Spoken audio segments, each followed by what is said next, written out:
ఈరోజు వినిపించబోతున్న నవల భార్య రూపవతి. రచన కోమలాదేవి గారు. కారు పోర్టికోలో ఆగింది. నిరంజన్ గబగబా దిగి తలుపు తట్టాడు. రాముడు తలుపు తీసి పక్కగా నుంచుంటూ మెల్లగా అన్నాడు, అమ్మగారు పట్నం వెళ్లారు బాబయ్య. టీపాయ్ మీద ఉన్న ఉత్తరం చూపించాడు. నిరంజన్ కనుబొమ్మలు ముడిపడినాయి. ఆత్రంగా అందుకున్నాడు. మై డియర్ ఎన్, కొన్నాళ్ళు అమ్మ దగ్గర ఉండాలని వెళ్తున్నాను. యువర్స్ ఏ. అంతే, మరేమీ లేదు.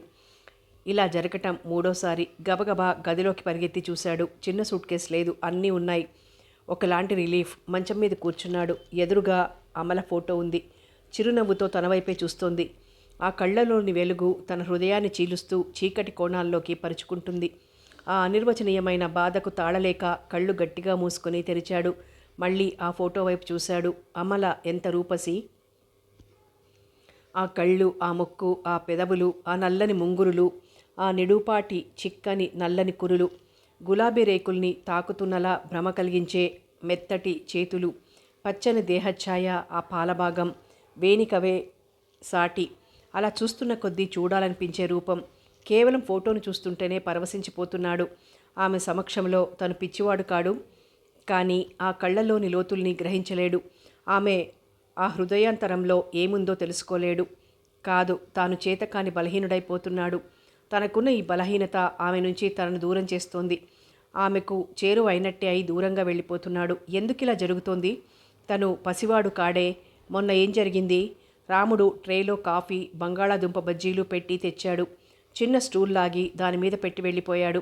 కాఫీ తాగి బజ్జీలు తిని అమల తలగడలో తలదూర్చి మత్తుగా ఆగ్రాడించాడు. తను ఫారిన్ నుంచి తెచ్చిన పర్ఫ్యూమ్ వాసన అబ్బా ఎంత హాయిగా ఉంది. ఆ పరిమళాన్ని ఎక్కడికి పోనివ్వను అన్నట్లు ఆ తలగడను ముఖానికి ఒత్తుకున్నాడు. అమల మెత్తని నల్లని చిక్కని జుత్తు తన ముఖం మీద పరుచుకుంటుంది. ఏదో ఊహాలోకంలోకి జారిపోయాడు నిరంజన్. స్టేషన్లో దిగి ఫోన్ చేసింది అమల. తల్లి రిసీవ్ చేసుకోవటానికి వచ్చింది. కూతుర్ని చూసి ఆప్యాయంగా కౌగులించుకుంది. ఆమెను చూస్తూనే మరి కళ్ళు మరల్చలేదు. ఏ అబ్బాయికి దగ్గర పడుతున్నా అమల తల్లి జయమ్మ ఇంకా అందంగానే ఉంది. కారులో ఎక్కువగా మాట్లాడుకోలేదు. సాయంత్రం తండ్రి రాగానే పరుగున వెళ్ళి ఆయన ఎద మీద తల అంచింది. ఆ తలను రెండు చేతుల్లో పట్టుకుని, మా అమ్మ ఎలా ఉంది, నా తల్లి ఎలా ఉంది అంటూ గొణుగుతున్నారు రాజుగారు. బాగానే ఉన్నాను నాన్న, కొన్నాళ్ళుండి వెళ్ళాలని వచ్చాను. గుడ్, మంచి పని చేశావు. రాత్రికి కానీ తెగించలేకపోయారాయన. ఏం జరిగింది తల్లి? ఏం లేదు నాన్న, మామూలే. నిశ్శబ్దం. అసలు ప్రపంచమే నిశ్చలంగా ఉన్నట్లుంది. ఇక ఇంతేనా? ఏమో నాన్న, నాకేం తోచటం లేదు. ఇక్కడికి రావాలని రాలేదు, కానీ ఆ వాతావరణం నుంచి పారిపోతే గానీ నాకు మనశ్శాంతి లభించదు. ఎంతో తర్జనభర్జన చేసుకున్నాక వచ్చాను. నాకు తెలుసునమ్మా, నువ్వు చీటికి మాటికి పారిపోయి వచ్చే రకానివి కాదని. ఇంకేం విజ్జి, నీ అల్లుడు రేపటెల్లుండి రావచ్చు, సిద్ధంగా ఉండు. అంత త్వరగా వెళ్ళాలని లేదు నాన్న, గోముగా అంటూ తండ్రి భుజం మీద తల అంచి హృదయాంతరం నుంచి పొంగుకొస్తున్న దుఃఖాన్ని వారికి చూపలేక కళ్ళు మూసుకుంది. తల్లి ఆమెలోని భావసంచలనాన్ని గ్రహించి నిట్టూర్చింది. అమల ముఖం అరుణరాగ రంజితమవుతోంది. అలాగేనమ్మా, నీ ఇష్టం, ఇది నీ ఇల్లు. నీకెలా లాభదాయకమని తోస్తే అలా చెయ్యి. పోనీ ఆయన గారొస్తే కొన్నాళ్ళుంచుకొని పంపుతామందాం, తల్లి అంది. చూద్దాంలే, అతడు వచ్చినప్పటి మాట. ఎవరి ఆలోచనలు వారివి. అమల చటుక్కునంది. నాన్న, నువ్వు అంత చక్కటి అమ్మనెందుకు చేసుకున్నావు? అంత చక్కటి కూతుర్నెందుకు కన్నావు? ఆయన చలించిపోయారు. అమల తల నిమురుతూ కూర్చుండిపోయారు. అదంతా మా సౌభాగ్యం అనుకున్నాం తల్లి, ఇలా అవుతుందనుకున్నామా? ఆ ముగ్గురిని చూడలేక కాబోలు నక్షత్రాలు కూడా మేఘాల చాటుకు వెళ్ళిపోయాయి. మెల్లమెల్లగా నల్లని మేఘాలు ఆకాశంలో అల్లుకుపోతున్నాయి. ముగ్గురూ లేచి మెల్లగా లోపలికెళ్ళిపోయారు. అమల చేరిన 4వ రోజు శనివారం. టాక్సీలో దిగుతున్న భర్తను చూసి ఎదురెళ్ళింది. ఫోన్ చేయకపోయారా? ఆలస్యం అవుతుందని అమల కళ్ళల్లోకి తరచి చూస్తూ ఆమె చేతిని అందుకున్నాడు. అమల చిన్నగా నవ్వింది. వెంటనే ముఖం సీరియస్ అయింది. ఎందుకు కోపం? నిన్ననే రాలేదనా? ఆహా, ఇంత త్వరగా ఎందుకు వచ్చారని ముందుకు నడుస్తోంది. వాట్? చాలా త్వరగా వచ్చారు. కనీసం పక్షం రోజులైనా నా ఉనికి మర్చిపోవలసింది. అమల్, ఎలా మర్చిపోను? నా హృదయం నిండా నువ్వే ఉన్నావు. నా తలంపుల్ని ఆక్రమించావు. ఎలా ఉండగలను చెప్పు? నువ్వు ఉండగలవేమో, నాకు చేత కాదు. అమల ఈ మారు సూటిగా అతడి కళ్ళల్లోకి చూసింది. నా గురించి మీకు తెలిసింది అంతేనన్నమాట. నిరంజన్ ఏదో అనాలనుకున్నాడు, కానీ అత్తగారు రావటంతో మరేమీ అనలేకపోయాడు.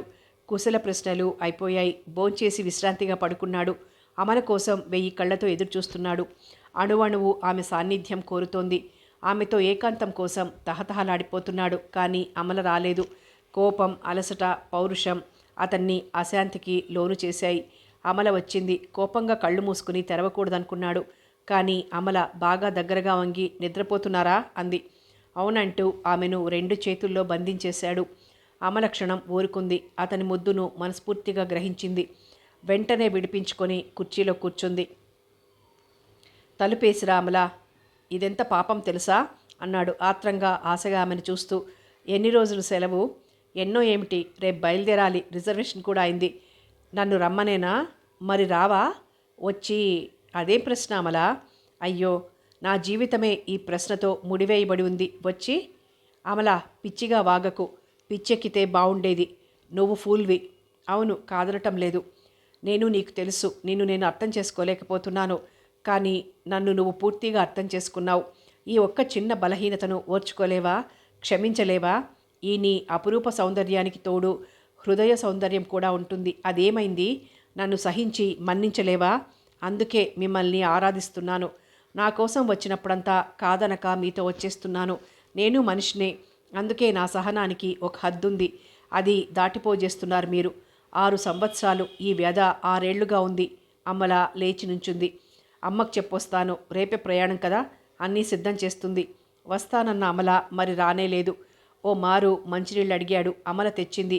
కానీ గ్లాస్ అందుకున్నాక వెళ్ళిపోయింది. నిరంజన్ అలసిపోయాడు. గట్టిగా కళ్ళు మూసుకున్నాడు. అమలను చూడకుండా ఉండలేడు. ఆమె సమక్షంలోనే ఈ జీవితం గడిచిపోవాలి. ఏవో తీయటి కలలు. మరుసటి రోజు అమల హడావిడి పడటం లేదు. సర్దటమైందా?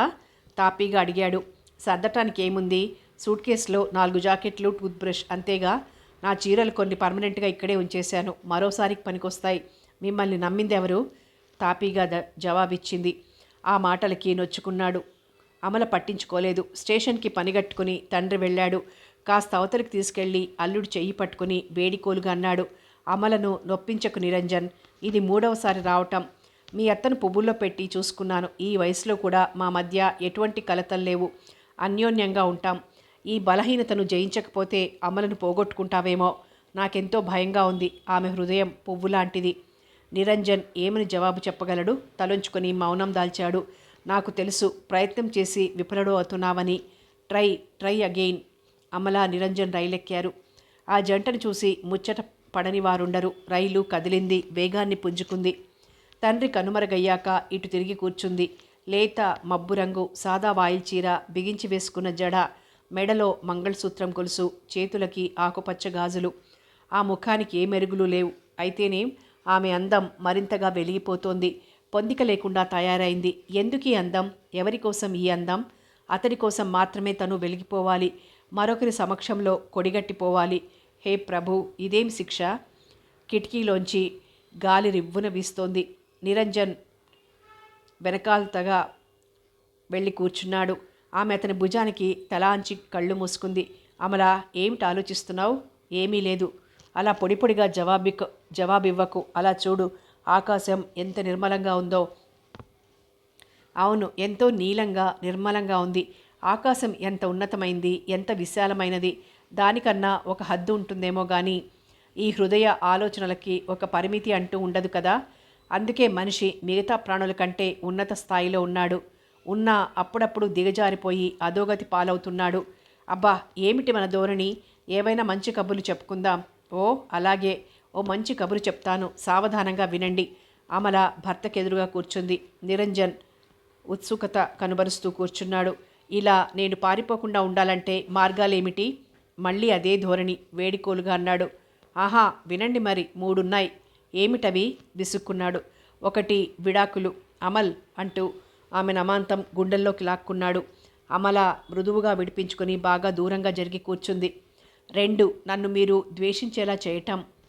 3 ఆమెను పూర్తి చేయనివ్వకుండా నిరంజన్ అడ్డుకున్నాడు.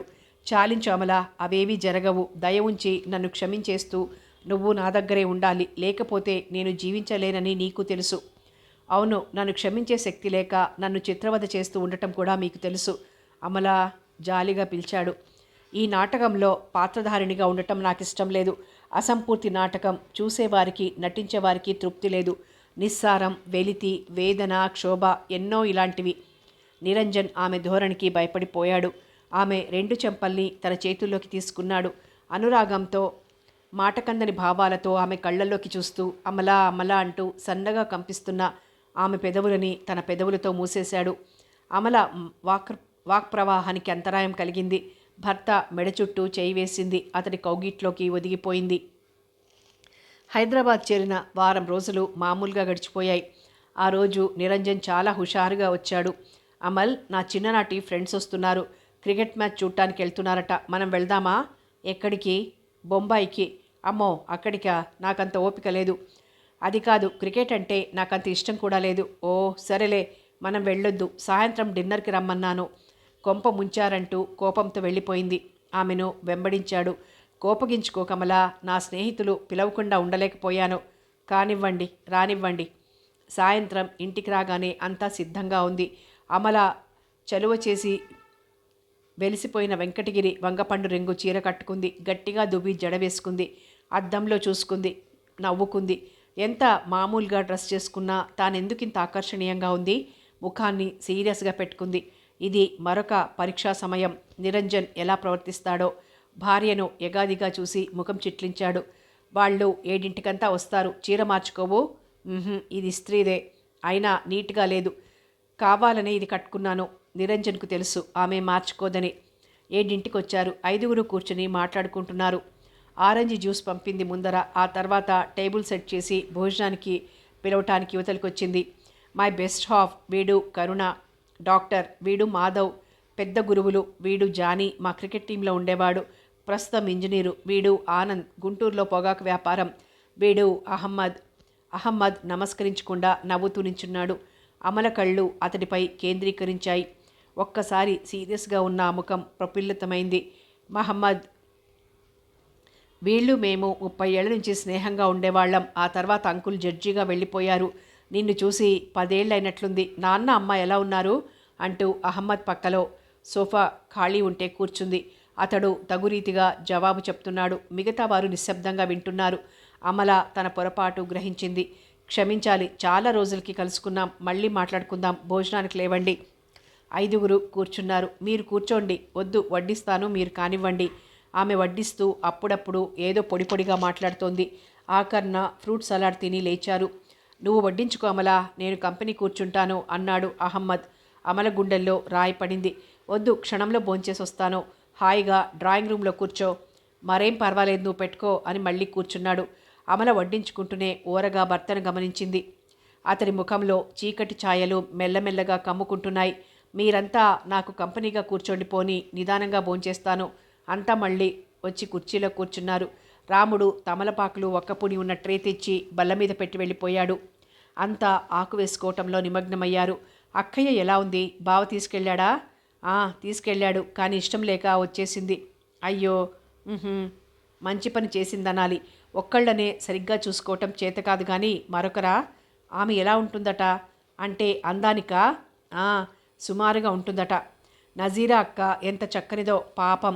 కాళ్ల దగ్గర ఇంత చోటిస్తాను అన్నాడేమో, అని వచ్చేసింది. అలా ఉండాలి స్త్రీ అంటే. I like that spirit. తమ్ముడేం చేస్తున్నాడు? వాడా ప్రతి పరీక్షలో కాపీలు కొడుతూ ప్రస్తుతం BA సీనియర్లో ఉన్నాడు. తర్వాత BAలట. ఆ తర్వాత నాన్న దగ్గర అప్రెంటిస్ అట. చాలా ప్లాన్స్ వేసుకుంటూనే ఉంటాడు. Poor fellow. ఎందుకు పూర్ ఫెలో అవటం? అమల కాసిన్ని మంచినీళ్ళు తాగుతూ నిరంజన్ని చూసింది. వాళ్ళేదో మాటల్లో మునిగున్నారు. కాక మరి ఎలా వాదించగలడు? వాడిలో సత్తా లేదు. బహుశా ఎలా వాదిస్తాడంటే అందర్నీ ఉరికంబానికి పంపటానికి సహాయపడేలా. అహమ్మద్ నవ్వుతుంటే అమల కూడా నవ్వింది. నీ హాస్యధోరణి పోనిచ్చావు కాదు, పుట్టుకతో వచ్చింది. మరి చెల్లి ఏం చేస్తోంది? Medicine final. అదెవరిని పైకి పంపదా? అహమ్మద్ హాయిగా నవ్వాడు.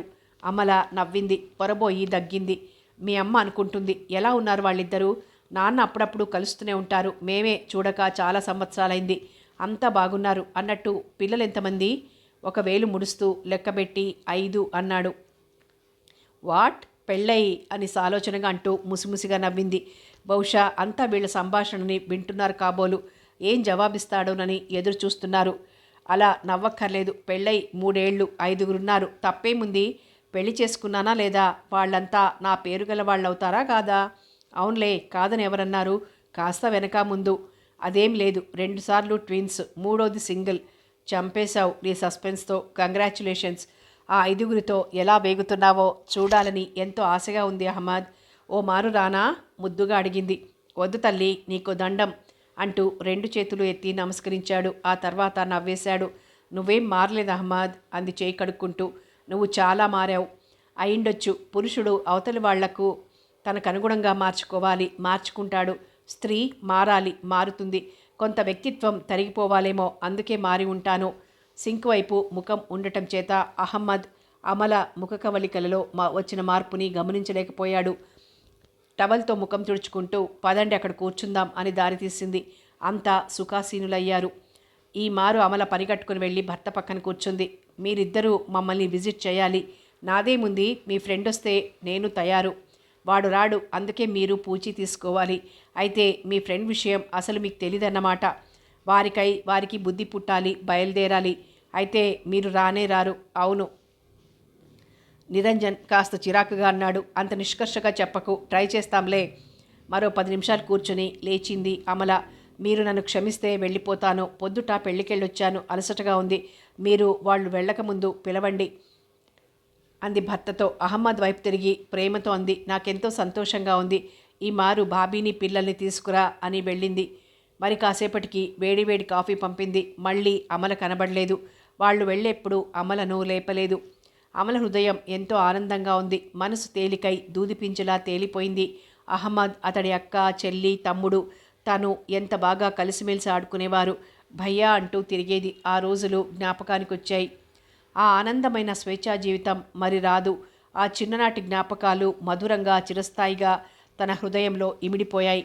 ఆలోచిస్తూ కళ్ళు మూసుకుంది. 2-3 సార్లు బిగ్గరగా నవ్వులు వినిపించాయి. అమల నవ్వుకుంది. ఓన్లీ ఫర్ మెన్ జోక్స్ చెప్పుకుంటున్నారు కాబోలు అనుకుంది. మరి కాసేపటికి సుషుప్త అవస్థలోకి మెల్లగా దిగజారిపోయింది. తెరవారిపోతోంది. మంచు తెరలు పలచబడిపోతూ సాగిపోతున్నాయి. అత్యంత శ్రావ్యంగా పిట్ట కూస్తోంది. కిటికీలోంచి చల్లని పిల్లగాలులు వీస్తూ కర్టెన్స్తో దోబూజులాడుతున్నాయి. ఆ గాలికి అమల ముంగుర్లు సుతారంగా కదులుతున్నాయి. ఓ పక్కకు ఒత్తిగిలి పడుకుని కిటికీలోంచి ఆకాశం కేసి చూసింది అమల. మారుతున్న ఆకాశాన్ని తదేకంగా చూస్తుంటే ఏవేవో భావాలు తరుముకొస్తున్నాయి. చీకటి లేకుండా వెలుగు రాదు కదా. కారు మేఘాలు ఉరుములు లేకుండా వర్షించదు కదా. కన్నీరు లేకుండా ఆనందమనేది ఉండదు కదా. ఒకదాన్నొకటి అవిరామంగా అనుసరిస్తూనే ఉండాలి. సృష్టి తీరే అది. అదే కాలచక్రం. ఇక లేవాలి. పక్కకు తిరిగి చూసింది. నిరంజన్ పక్క మీద లేడు. తుళ్ళిపడి దుప్పటి విసిరేస్తూ లేచింది. అప్పటికే నిరంజన్ లేచిపోయాడంటే ఏదో కారణం ఉండాలి. గబగబా బయటికెళ్ళింది. ఆ అయ్యోళ్లను రైలెక్కించడానికి కారు తీసుకుపోయినారమ్మా అయ్యా. ఓ అనుకుని స్నానాల గదిలోకి వెళ్ళిపోయింది. 8 గంటలకి నిరంజన్ తిరిగొచ్చాడు. కడిగిన ముత్యంలా ఉంది అమల. తెల్ల సరిగంచు నేత చీర కట్టుకుని తలలో గులాబీ పువ్వు తురుముకుంది. మెడలో పురివిప్పిన ముత్యాల గొలుసు వేసుకుంది. కారు శబ్దం విని గబగబా బయటకొచ్చింది. అమలను చూసి కనుబొమ్మలెగిరేసి ఎక్కడికి అన్నాడు. ఎక్కడికి లేదు, ఇవాళ మీకు సెలవు. మీ కనులు విందు చేయాలని మీకోసం అంది నవ్వుతూ. కారు దిగి ఆమె నడుం చుట్టూ చేయి వేశాడు. అమల అతడి నడుం చుట్టూ చేయి వేసింది. ఇద్దరూ లోపలికెళ్లారు. ఇలా తయారై ఉంటే రాత్రి ఎంత బాగుండేది. నన్నంతా ఎలా పొగిడారో తెలుసా. ఎంత చక్కటి భార్య, ఎంత అదృష్టవంతుడివి. ఆగండి, మా ఆడాళ్ళు నన్ను చూసి అలాగే అంటారు. ఎంత హ్యాండ్సమ్ హస్బెండ్, ఎంత అదృష్టవంతురాలివి అని. కాబట్టి మరిద్దరికీ సరిపోయింది. నవ్వుతూ లోపలికెళ్లారు. స్నానం టిఫిన్ అయ్యాక డ్రాయింగ్ రూమ్లో కూర్చున్నారు. ఎక్కడికైనా వెళ్దామా? వద్దు, బాగా అలసిపోయారు, రెస్ట్ తీసుకోండి. అహ్మద్ మరీ రమ్మని చెప్పాడు. ఓ మారు వెళ్దామేమిటి? చూద్దాం, నాకు వెళ్ళాలని లేదు. మీరు ఫ్రెండ్సే కదా, ఎందుకు వద్దంటున్నావు? బాగుంది. వాళ్ళు పనిగట్టుకుని మన దగ్గరికి వచ్చారా? ఏదో ఆందవే అని వచ్చి వెళ్ళారు. మనకు అలాంటి ఛాన్స్ దొరికినప్పుడు వెళ్దాం. వచ్చి వారం రోజులు ఉండమన్నాడు. లేకపోతే నీ చెవులు నులిమేస్తాట. అమల హాయిగా నవ్వుతూ చెవులు తడుముకుంది. ఏమైందనుకున్నారు? ఒకసారి మా నాన్న తాగిపెట్టిన పైప్ అందుకొని అట్లాగే పోసిపెట్టి పైప్ తాగుతుంటే నేను చూసి అంకుల్కి చెప్పేశాను. ఆ సాయంత్రం నా 2 చెవులు నులిమేశాడు. అప్పటినుంచి అమల చటుక్కున ఆపు చేసింది. నిరంజన్ ఆమెకేసి అదోలా చూస్తున్నాడు. రాత్రి అతడితో నువ్వంత చనువుగా మాట్లాడకుండా ఉండాల్సింది. ఎందుకని? నేనేం ఇదిగా మాట్లాడలేదే. అవుననుకో, కానీ వాళ్ళు ముగ్గురు మిమ్మల్ని అదోలా చూస్తూ ఉండిపోయారు. నాకెంతో సిగ్గనిపించింది. 10 ఏళ్ల కింద చూసుకున్నాం. నాకప్పుడు 15 ఏళ్ళు భయ్యా అంటూ తిరిగేదాన్ని. మా 2 కుటుంబాలు ఎంతో సన్నిహితంగా ఉండేవి. ఒక తల్లి పిల్లల్లా మసలేవాళ్ళం. నాకెందుకీ సంజాయిషి? వాళ్ళనుకున్నది ఎలాగూ అనుకున్నారు. ఇప్పుడు సమర్థించుకోలేం కదా. ఎందుకంతటి సంకుచితత్వం? వాళ్ళ ఉనికిని మర్చిపోయావు. ఒక్కడితోనే మాట్లాడావు.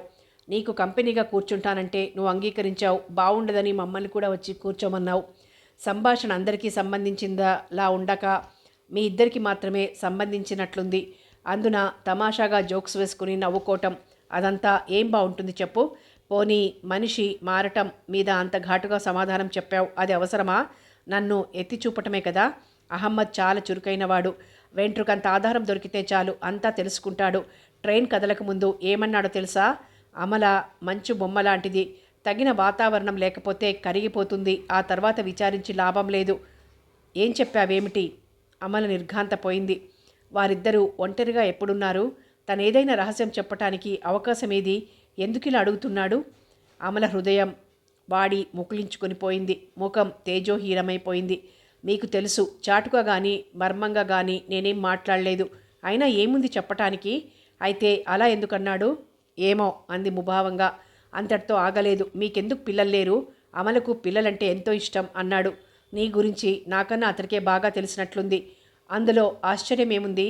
6 ఏళ్లుగానే మిమ్మల్ని ఎరుగుదును. అతడు 15 ఏళ్ళు. నాకెలాగో అనిపించింది. మిగతా ముగ్గురు ఏమనుకుంటారు? ఏవండి అంటూ చటుక్కున లేచిందామే. నిజం చెప్పండి. వాళ్ళనుకున్నారని ఫీల్ అవుతున్నారా? లేక ఇదంతా మీ ఆరాటం, మీ ఆవేదన, మీ అనుమానాలా? నిజం చెప్పండి. నిరంజన్ మాట్లాడలేదు. అమల మళ్ళీ కూర్చుంది.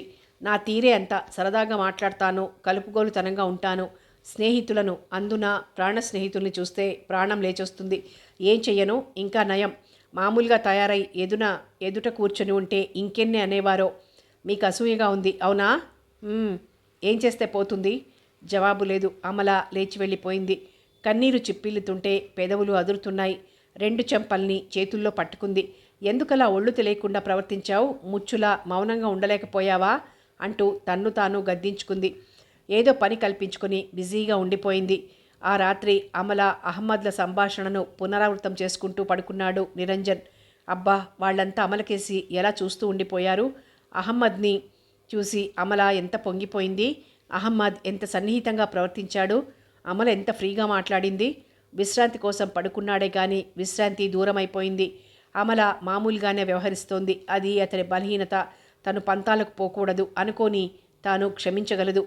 ఒకరోజు సాయంత్రం 6 బయట లాన్లో చైర్స్ వేసుకొని కూర్చున్నారు. నిరంజన్ ఇంకా గునుస్తూనే ఉన్నాడు. ఒక్కో మాట విసురుతూనే ఉన్నాడు.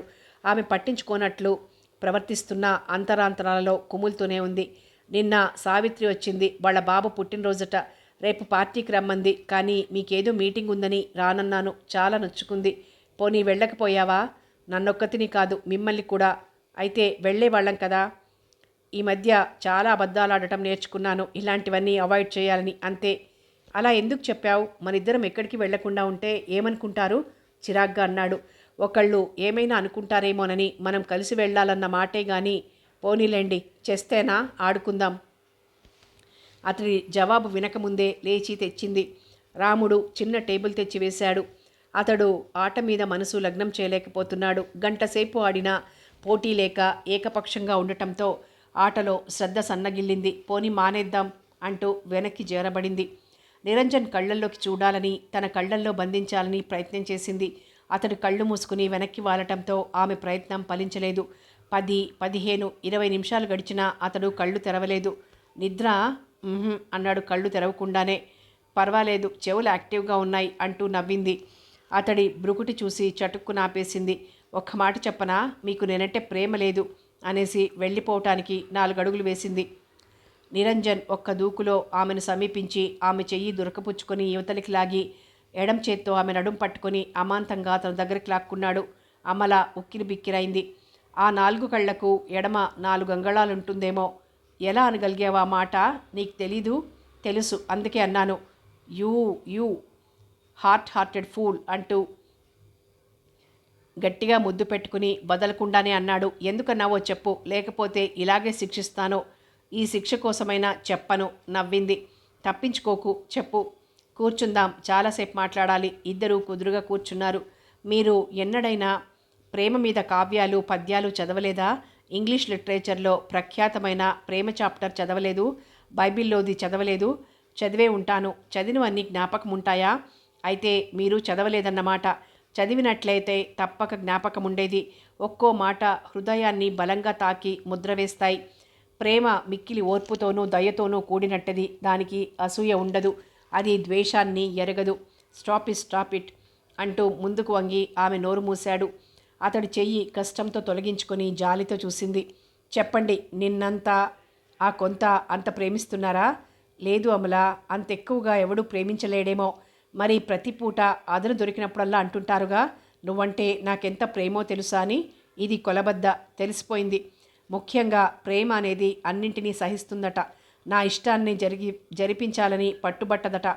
మళ్ళీ ఉపన్యాసం మొదలెట్టావు. ఉపన్యాసం కాదు, ఉపదేశం. నేనంత మంచి శిష్యుణ్ణి కాను. నేను మంచి గురువునే. ఎందుకంటే నేను బోధించేది ఆచరణలో పెడతాను. అంటే నా మీద కోపం వచ్చినప్పుడు మెడ్రాస్కు పారిపోవటమేగా ఆచరణ? దెప్పుతూ అన్నాడు. అవును, నీకైష్టమైన వాతావరణం ఏర్పడినప్పుడు మనశ్శాంతి కోసం ఎక్కడికైనా వెళ్ళు. అసలు ఇక్కడ మీ ఒడిలో, మీ ఎదలో నాకు ఆ శాంతి లభించాలి. లభించదనే అమ్మ ఒడి కోసం పరిగెత్తి వెళ్తున్నాను. మీ నుంచి పారిపోలేను, నా చేత కాదు. పారిపోవాలనుకుంటే మీరు రాగానే తిరిగి ఎందుకు వచ్చేస్తాను? పాయింటే. ఆమె చేయి గుండెల మీద పెట్టుకొని, విన్నావా? అమల అమల అంటుంది గుండె. అమల గంభీరత నటిస్తోంది. నిజమేనండి, నా చేతికున్న చెవులకు అమల అమల అని మీ గుండె అనటం వినిపిస్తోంది. ఇద్దరూ పక్కుమని నవ్వుకున్నారు. చీకటి పడింది. అలా కారులో వెళ్ళొద్దామా? ఓకే అని లేచాడు. విద్యుత్ దీప కాంతులు పరుచుకున్న తార్ రోడ్డు మీద కారు మెత్తగా సాగిపోయింది. నెల రోజులైనా గడవలేదు. ఒకరోజు సాయంత్రం ఫోన్ చేశాడు. మా అసిస్టెంట్ డైరెక్టర్ వస్తున్నారు, రేపు భోజనానికి రమ్మని పిలిచేదా? పిలవకుండా ఉంటే? పిలిస్తే ఎందుకైనా మంచిది. గుడ్ బుక్స్లో ఉంటే బాగుంటుంది కదా. ఒక్కడే, భార్యను తేలేదు. ఏమంటావు? మీ ఇష్టం, ఎలా తోచితే అలా చెయ్యండి. ఫోన్ పెట్టేసి సోఫాలో చేరబడింది. ఇప్పుడిప్పుడే బిగిసిన వాతావరణం సడిలింది. మామూలుగా ప్రవర్తిస్తున్నాడు. రేపతడు భోజనానికి వస్తాడు. మళ్ళీ ఒక నెల రోజులు బిగిసిపోతారు. ఏమేమో అంటారు. కాలచక్రంలా నాకివి తప్పవు కాబోలు అనుకుంది. ఎందుకో భయం, ఏదో పిరికితనం ఆవరిస్తోంది తనను. ఎంతోసేపు ఆలోచించింది. ఒక నిర్ధారణకు వచ్చింది. ఆ సాయంత్రం అతన్ని గూర్చి వివరాలు చెప్పాడు. చిన్న వయసులోనే అసిస్టెంట్ డైరెక్టర్ అయ్యాడు. బిజినెస్ అడ్మినిస్ట్రేషన్ స్టేట్స్లో చదివి వచ్చాడు. ఏ ఊరి వాడేమిటి? మెడ్రాసే. ఓ, పేరేమిటో? ప్రసాదరావు. అమలకు తెలుసు. అతనెవరో తెలియకపోవటమేమిటి? కానీ తెలియనట్లే ఊరుకుంది. అతడికి అన్నీ నాన్ వెజిటేరియన్ చేసి పెట్టాలి, డ్రింక్స్ కూడా. అలాగే, మొదటిది నేను చూసుకుంటాను, రెండోది మీరు చూసుకోండి. మరుసటి రోజు వంట సిద్ధం చేసి టేబుల్ అమర్చింది. తెల్లటి ఇస్త్రీ చీర కట్టుకుంది. మెడలో గొలుసు, చేతులకు ఒక్కో బంగారు గాజు తప్ప మరేమీ వేసుకోలేదు. జడ వేసుకోకుండా ముడి చుట్టుకుంది. ప్రసాద్ వస్తున్నాడంటే ఆమెకు భయంగానే ఉంది. ఈసారి ఇంకెంత రభస అవుతుందోనని గాబరాగా ఉంది. 6 గంటలకి నిరంజన్ తన కారులో తీసుకొచ్చాడు. బయట లాన్లో కూర్చున్నారు. రాముడు కాఫీ పలహారం తెచ్చి అమర్చాడు. మీ ఫ్యామిలీ లేదా? ఫ్యామిలీ అంటే నా భార్య ఉంది, బిజీగా ఉందేమో. ఓ, డోంట్ వరీ హర్ అన్నాడు పిలవబోతున్న నిరంజన్ని వారిస్తూ. చాటుగా చూసింది. అతడే, సందేహం లేదు. తను గాని అతడు గాని బయట పడరు కదా. గంట పోయాక భోజనానికి పిలవటానికి వచ్చింది. ప్రసాద్ లేచి నుంచున్నాడు. అతడి ముఖంలో సంభ్రమాశ్చర్యాలు. పరిచయం చేస్తుంటే నమస్కారం అండి అంది. ముఖంలో చిరునవ్వు లేదు, మామూలుగా ఉంది. అతన్ని గుర్తించినట్లే ఊరుకుంది. మీరు నన్ను గుర్తించలేదా? లేదండి అంది విస్కర్స్తో, మీసాలతో. కాస్త దుబ్బుగా ఉన్న జుత్తుగల మనిషిని జ్ఞాపకం తెచ్చుకోవడానికి ప్రయత్నిస్తున్నదల్లా. అవునులేండి, 8 ఏళ్ల క్రితం నాటి మాట అంటూ ఏదో చెప్పబోతున్నాడు. అమల మధ్యలో అంది. జ్ఞాపకం వచ్చింది. మీరంతా మహాబలిపురానికి వచ్చారు, అక్కడ చూశాను. బాగున్నారా? బాగున్నాం. మీరే నిరంజన్ గారి భార్య అని నాకు తెలీదు. అమల చిరునవ్వు నవ్వింది. రండి, చల్లారిపోతుంది. లోపలికి వెళ్తూ అనుకుంది. ఇక అన్నీ చెప్పాలి. తనకు తోచినంత ఏమేమో ఊహించి నన్ను చిత్రవద చేస్తారు. వడ్డించి సాధ్యమైనంత వరకు ఎదురుగా ఉండకుండా వెళ్ళిపోతోంది. అన్నీ వేరువేరుగా సాసర్లలో అమర్చి ఉండటం చేత వడ్డనకు కూడా అస్తమానం ఆమె రానవసరం లేకుండా ఉంది. ఫ్రిడ్జ్ తీసి పళ్లను ముక్కలుగా కోస్తున్నదానిలా నటించింది. వారి సంభాషణలో ఆమె పాల్గొనలేదు. పిచ్చాపాటితో మొదలై ఫర్మ్ విషయాలతో అంతమైంది. చేతులు కడుక్కుని డ్రాయింగ్ రూమ్లోకి వెళ్ళి కూర్చున్నారు. పళ్ళ ముక్కల మీద ఐస్ క్రీం వేసి పంపింది. మరి అమల అవతలికి రాలేదు. దాదాపు 10 గంటలకు లేచారు. కాస్త యువతలకు వచ్చి పిలిచాడు. చదువుతున్న పుస్తకాన్ని పడేసి గబగబా వచ్చింది. తలుపేసుకో, హోటల్ దాకా వెళ్ళొస్తాను. అతను వారి ఆతిథ్యానికి థ్యాంక్స్ చెప్పాడు. మీ అమ్మ నాన్నగార్లకి నా నమస్కారాలు అందజేయండి. మిమ్మల్ని మళ్ళీ చూస్తాననుకోలేదు. చాలా సంతోషం. వస్తాను. అమల ఏదో అంది. పోర్టుకో దాకా వెళ్ళింది. కారు కదలగానే వచ్చి తలుపేసుకుంది. శారీరకంగా అలసటగా ఉంది, పర్వాలేదు. కానీ ఈ మానసిక అలసట ఉందే, అది మనిషిని కృంగదీసి పీల్చి పిప్పి చేసి కానీ వదలదు. అతి ప్రయాసతో నిద్రకు ఉపక్రమించింది. నిద్ర రాక ఓ నిద్ర మాత్రం మింగి పడుకుంది. నిరంజన్ ఎప్పుడొచ్చాడో ఆమెకు తెలీదు. తెల్లవారిన తర్వాత నిరంజన్ చాలా ఆలస్యంగా లేచాడు. గబగబా టిఫిన్ తిని వెళ్ళిపోయాడు. అమ్మయ్య అని హాయిగా ఊపిరి పీల్చుకుంది అమల. ఆ సాయంత్రం టై విప్పుకుంటూ, ప్రసాద్ను నువ్వు ఎరుగుదువా అన్నాడు. ఎరుగుట అన్న మాటకు అర్థం ఎలా చెప్పుకుంటారో మీరు. నాకొక్కసారి కనబడ్డారు. ఆ ఒక్కసారి చూశాను అంతే. రాత్రి డోస్ వేస్తూ కాస్త ఫ్రీగా మాట్లాడాడు. నిన్ను పెళ్ళాడాలనుకున్నాడటగా. అతను అనుకున్నాడేమో, నేను అనుకోవద్దు. ఎందుకు ఒప్పుకోలేదు? మిమ్మల్ని చేసుకోవాలనుంటే అని నవ్వింది. కానీ అతడు సీరియస్గా, అప్పటికి నేను తెలీదుగా అన్నాడు. Marriages are made in heaven అంది చిలిపిగా. అవునులే, సరిగ్గా సమాధానం చెప్పలేవా? వచ్చారు. అమల ముఖం గంభీరమైంది. చూసి వెళ్ళారు. మహాబలిపురంలో నాన్నగారు టూరిస్టులకి వసతి బాగున్నదో లేదో ఇన్స్పెక్షన్ చేయటానికి వెళ్తూ మమ్మల్ని తీసుకెళ్లారు. అక్కడ ఈ ఏర్పాట్లు జరిగాయి. నాకు నచ్చలేదు. అంత హ్యాండ్సమ్గా కనిపించలేదు. అంతేకాదు, అతను ఫారెన్ రిటర్న్ అని, ఫుల్లీ క్వాలిఫైడ్ అని నేను నిరాకరించను అన్నట్లు అహంకారంతో ధీమాతో ఉన్నట్లు గ్రహించాను. అందుకే ఒప్పుకోలేదు. 4-5 సార్లు కబురు పెట్టాడట. అవును. ఎలా తప్పించుకున్నారు? ఉందిగా ఒక నెపం, మా అమ్మాయి ఎంఏ చదవాలంటుంది అని. ఓ, ఏమని కబురు పెట్టాడేమిటి? ఏమో ఒక్కటి తెలుసు, పెళ్ళయ్యాక నేను చదివినా అభ్యంతరం లేదన్నది. కానీ ఒప్పుకోలేదు. తర్వాత వాటికి నాన్నారే ఎలాగో సర్ది చెప్పారు. ఇదంతా ముందరే చెప్పలేదేం? ఎందుకు? 4 సంబంధాలు వచ్చాయి. వాటిని గూర్చి అనుకోవటం దేనికి? ఏం లాభం? అది వేరే. నిన్నను అతడు తెలుసునని చెప్పలేదేం? అమల విస్తుపోయింది. చిరాగ్గా ఉంది. ఏమో, అతడు అవునో కాదో. 2 నాలాగా అతడు కూడా ముభావంగా ఉండిపోయి తెలియనట్లు ఊరుకుంటాడేమో అనుకున్నా. చాలాసేపు నీ గురించి మాట్లాడాడు. ఓ, ఏం చెప్పాడో వినాలని లేదా? ఆహా, అతనెవరో నేనెవరో వినటం వల్ల ఒరిగేదేం లేదు. మంచి విషయాలైతే జ్ఞాపకం పెట్టుకోండి. పదండి, కాఫీ తాగుదురు గాని. నిరంజన్ పరాకుగా ఆమెని అనుసరించాడు. మీరు అనవసరంగా బాధపడకండి. నా హృదయంలో మరెవ్వరికీ చోటివ్వను. అలా మనసు పాడు చేసుకోకండి. పాపం అమల అనుకున్నంత అయింది. ఆమె నా భార్య కాలేకపోయిందే అని చాలా రోజులు ఫీల్ అయ్యాను. ప్రసాద్ అన్న మాటలు అతన్ని రంపపు కోతకు గురి చేశాయి. ఇంకా అతడి హృదయంలో అమల ఉందేమో. ప్రతిసారి వచ్చినప్పుడు అమలను చూడాలని ఇంటికొస్తానంటాడేమో. ఆమెను ఇన్నేళ్ల తర్వాత చూడటంతో అణగారిన కోరికలు మళ్ళీ ఏమేమని కబురు పంపాడో. మళ్ళీ 2 నెలలకు వస్తున్నాడు. పిలవకుండా ఎలా తప్పించుకోవాలి?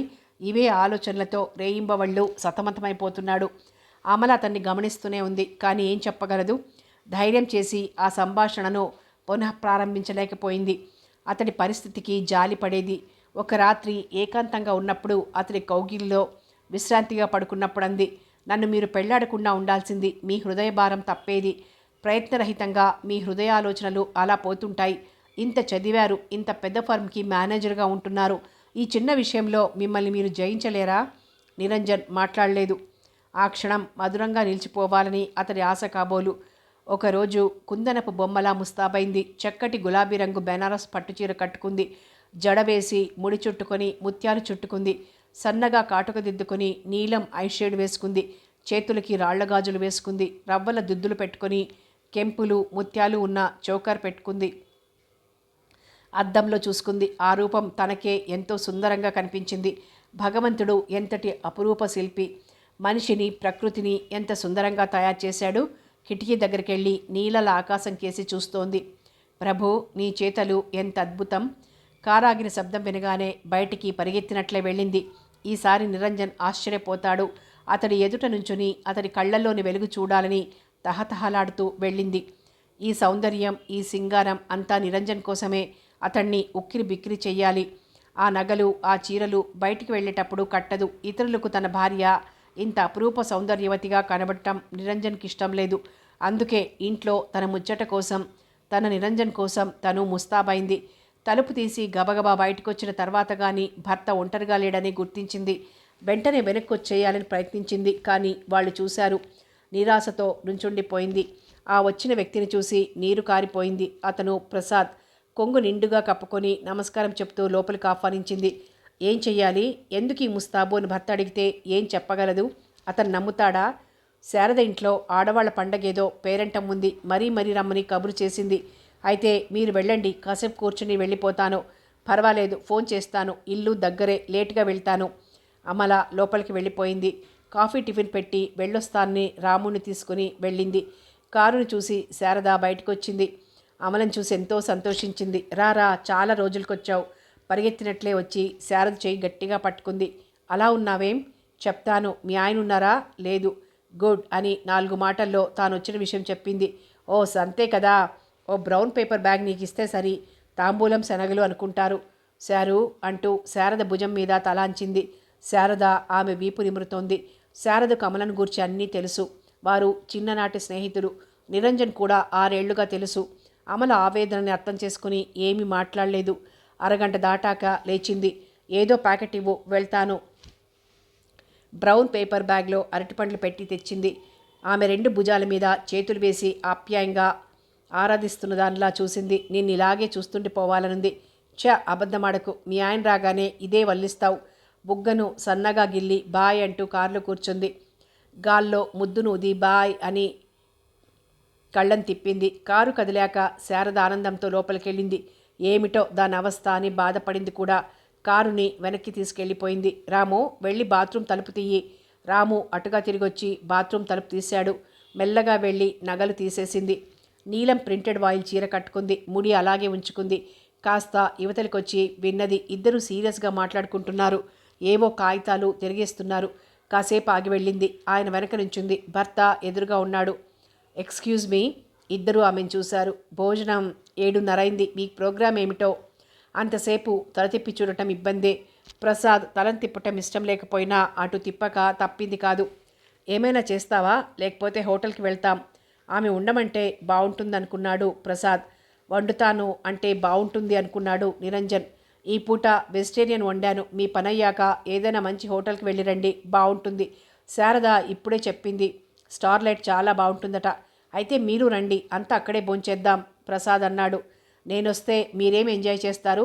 అయినా నా ఫ్రెండ్ ఇంట్లో అది ఇది తిని వచ్చా, ప్లీజ్ నన్ను వదిలేయండి అంది. మరి వారు మాట్లాడని వీలు లేకుండా ఇది ఫైనల్ అన్నట్లు చేసింది. దాదాపు 9 గంటలకి పని ముగించుకున్నారు. అమల వారిని పంపి తలుపేసుకుంది. ఈరోజు ఎలా పాడైంది అనుకుంది. నిరాశ అణువణువున ఆక్రమించింది.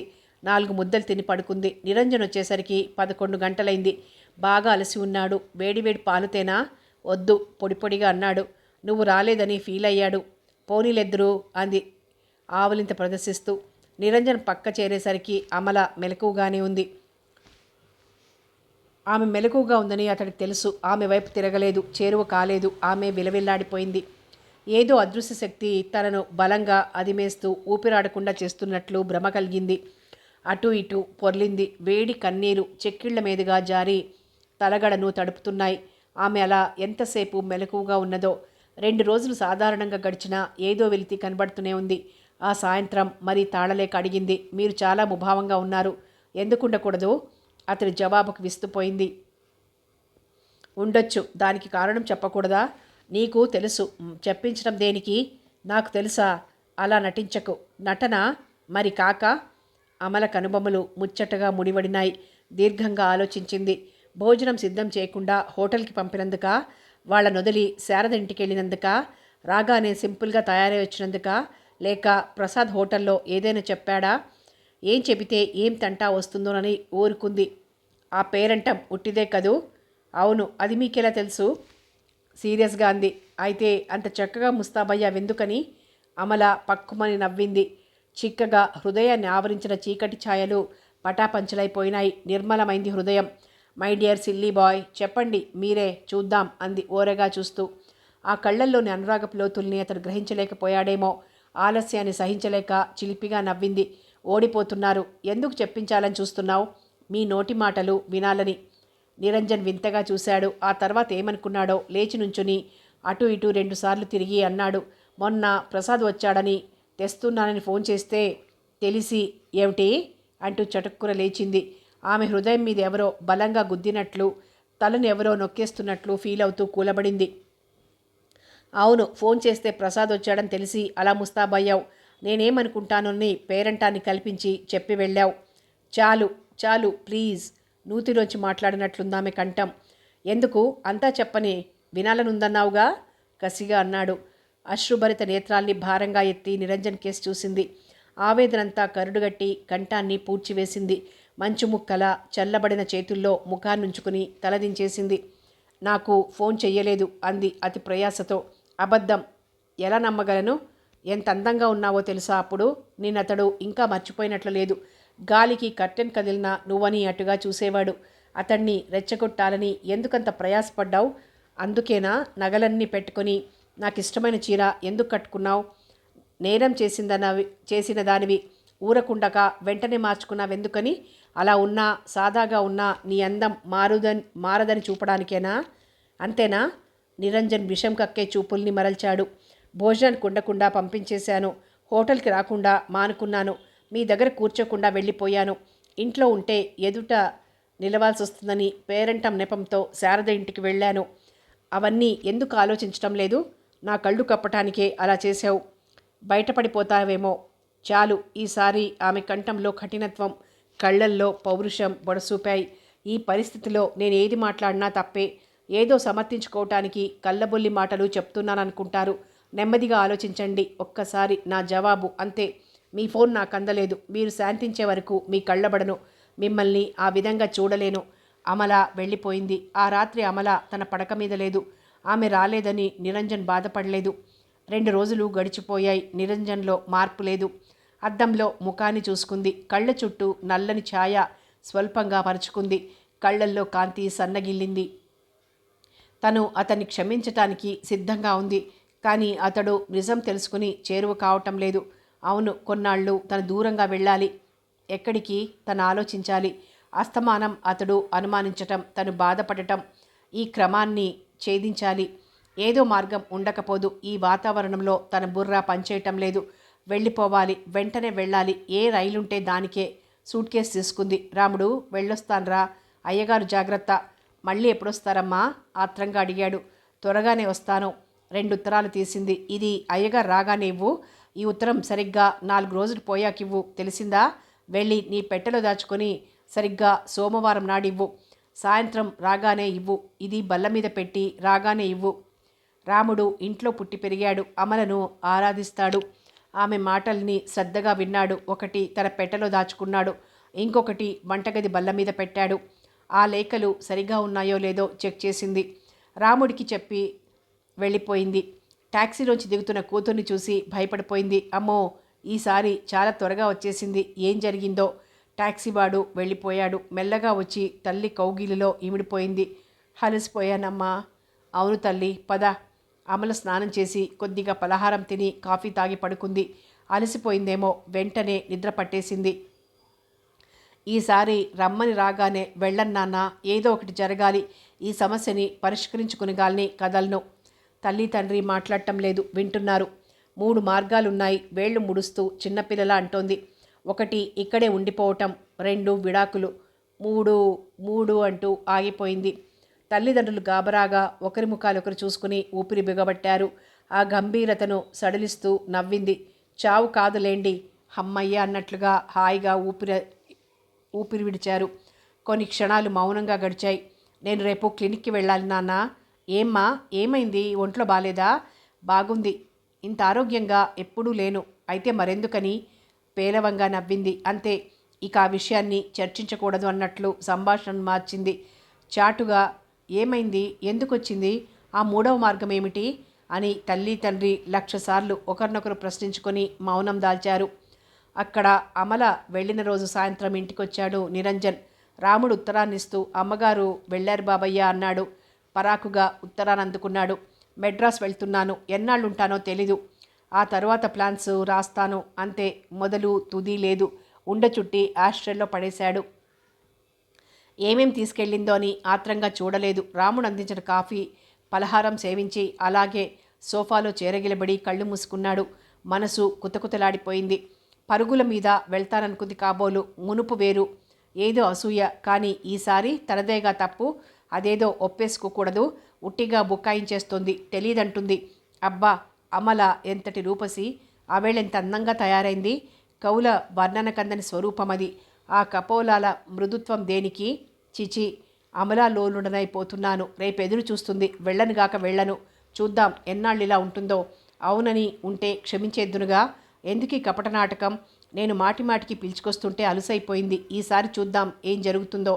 కాస్త నన్ను నేను అదుపులో పెట్టుకుంటాను. తనే రావాలి, నేను పోను. సోమవారం నాడు మామూలుగానే ఇంటికొచ్చాడు. తాను బయలుదేరి వెళ్ళనందుకు అభినందించుకున్నాడు. రాముడు ఉత్తరాన్ని అందిస్తుంటే రాయకేం చేస్తుంది అనుకున్నాడు. అందుకుని చూస్తే స్టాంపు లేదు. ఎవరిచ్చారా?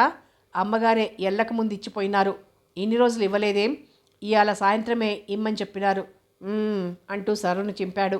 మై డియరెస్ట్ ఎన్, నిన్న ఆదివారం నాడు మీరు ఇక్కడే హైదరాబాద్లో ఉంటారని తెలుసు. క్రితం 3 సార్లకు ఈసారికి చాలా భేదం ఉంది కదూ. నన్ను నేను సమర్థించుకోవటానికి ఈ ఉత్తరం రాయటం లేదు. మిమ్మల్ని క్షమించమని అడగటానికి కూడా రాయటం లేదు. మీ భార్యగా కొన్ని విషయాలు మీకు తెలియచేయటం నా విధి. ఈ ఉత్తరం అందేసరికి నేను ఒక క్లినిక్లో ఉంటాను. నా ఆరోగ్యం బాగానే ఉంది. ఎందుకు వెళ్తున్నానో మీకు చివరికి అర్థమవుతుంది. నేను చాలా అందంగా ఉంటానని, ఇతరులు నన్ను చూస్తే మీకు గిట్టదని నాకు తెలుసు. మరి మీరు కూడా చాలా అందమైన వారేగా. మన పెళ్లిలో నేనేమి, ఆ తర్వాతేమి, ఎందరూ మనల్ని పొగడలేదు. మా వాళ్ళు నన్ను చాలా అదృష్టవంతురాలివి అన్నారు. మీ వాళ్ళు మిమ్మల్ని అదృష్టవంతులన్నారు. మీది కూడా వంకలేని అందం. మీ పొడవైన బలిష్టమైన శరీరాన్ని, మీ అందమైన ముఖాన్ని చూసి ఎలా పరవశించిపోయేదాన్ని. మీరు నిద్రపోతుంటే అలా చూస్తూ ఎన్ని గంటలు గడిపేదాన్ని. కానీ నేనెప్పుడూ మిమ్మల్ని అనుమానించలేదే. ప్యారిస్లో ఒక నెట్ క్లబ్లో జరిగిన సంఘటన చెబితే నేను అసూయ పడలేదే.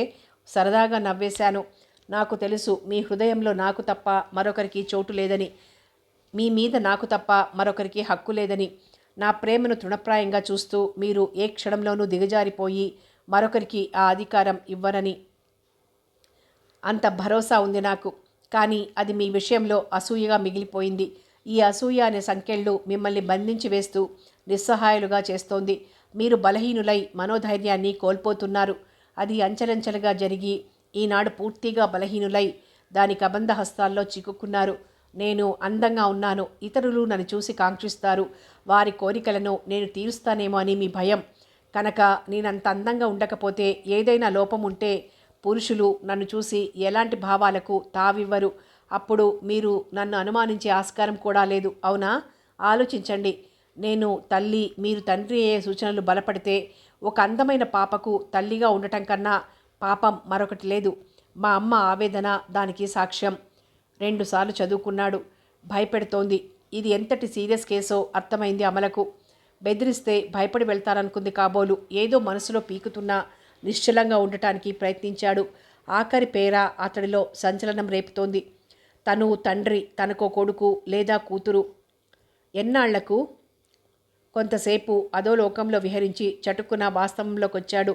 నన్ను మరిపించి బలహీనుణ్ణి చేసి రప్పించుకోవడానికి ఇదొక ఎత్తు. అలా ఆలోచిస్తున్నాడు. ఆలోచించే కొలది హృదయం శిలగా మారిపోతోంది. మరో 4 రోజులు గడిచిపోయాయి. అమల లేకుండా 8 రోజులు. అనుక్షణం ఆమె గుర్తుకు రావటంతో చిరాకు పడిపోతున్నాడు. ఆ అపూర్వ వ్యక్తి తన సాన్నిధ్యంలో లేకపోవటంతో ఏదో వెలితి, నిస్పృహ మెల్లమెల్లగా ఆవరిస్తున్నాయి.